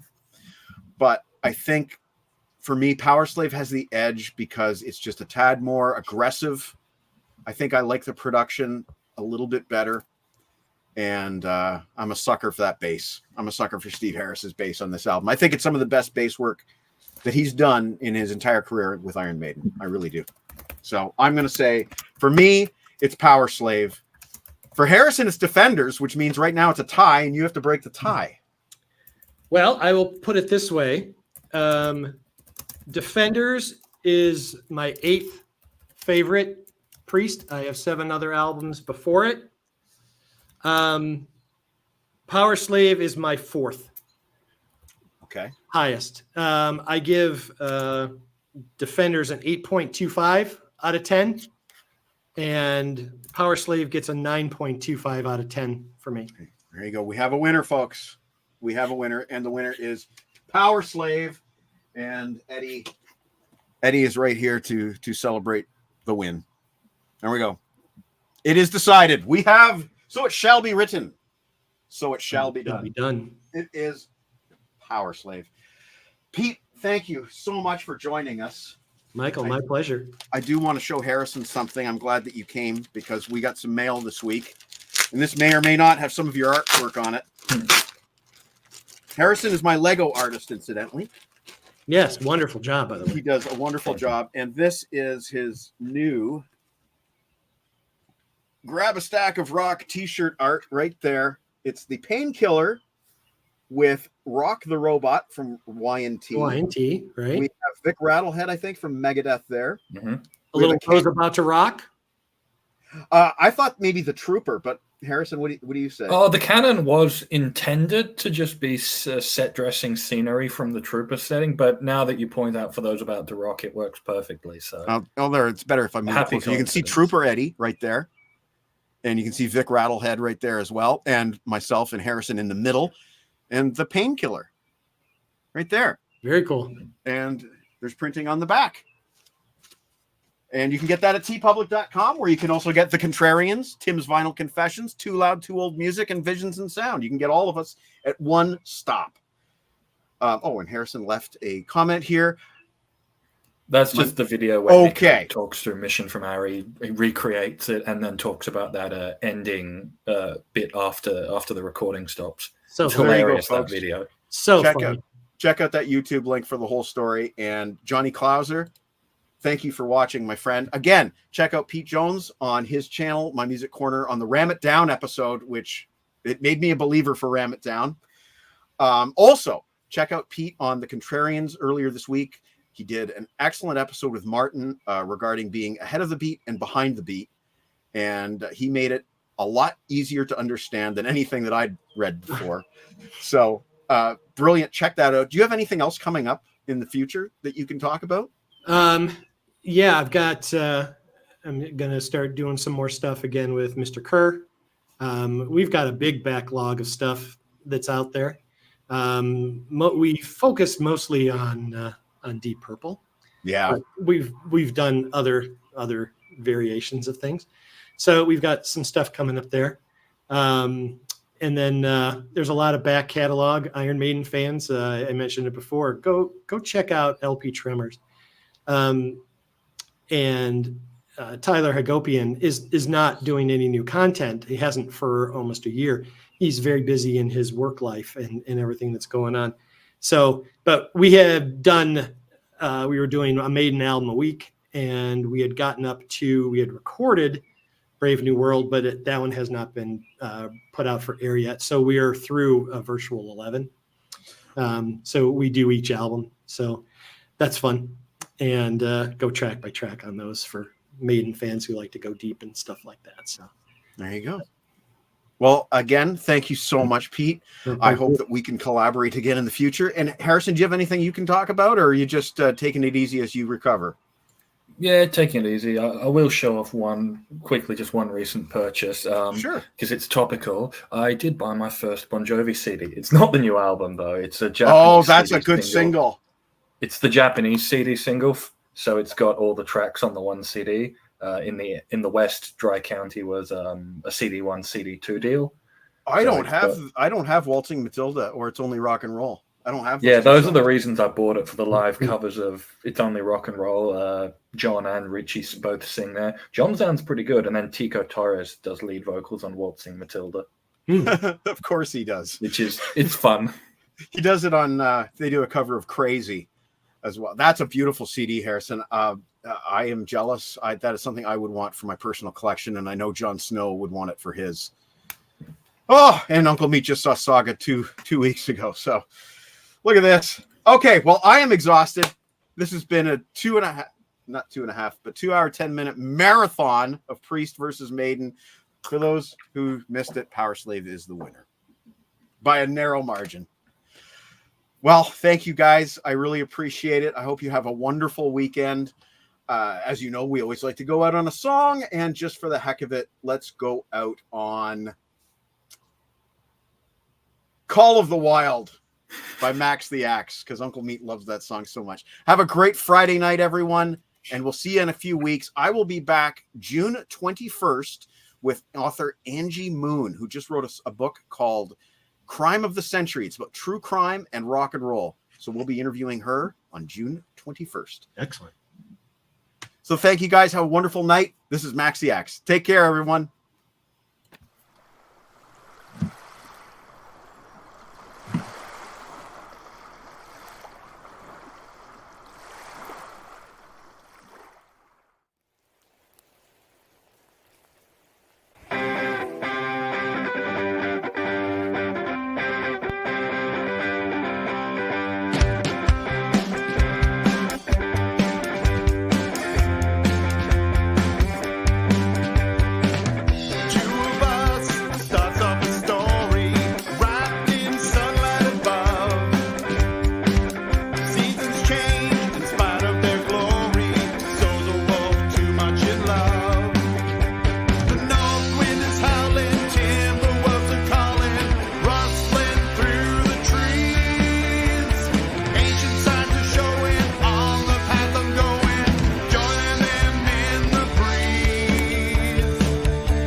It's a call of the wild, and it's worth it just to see you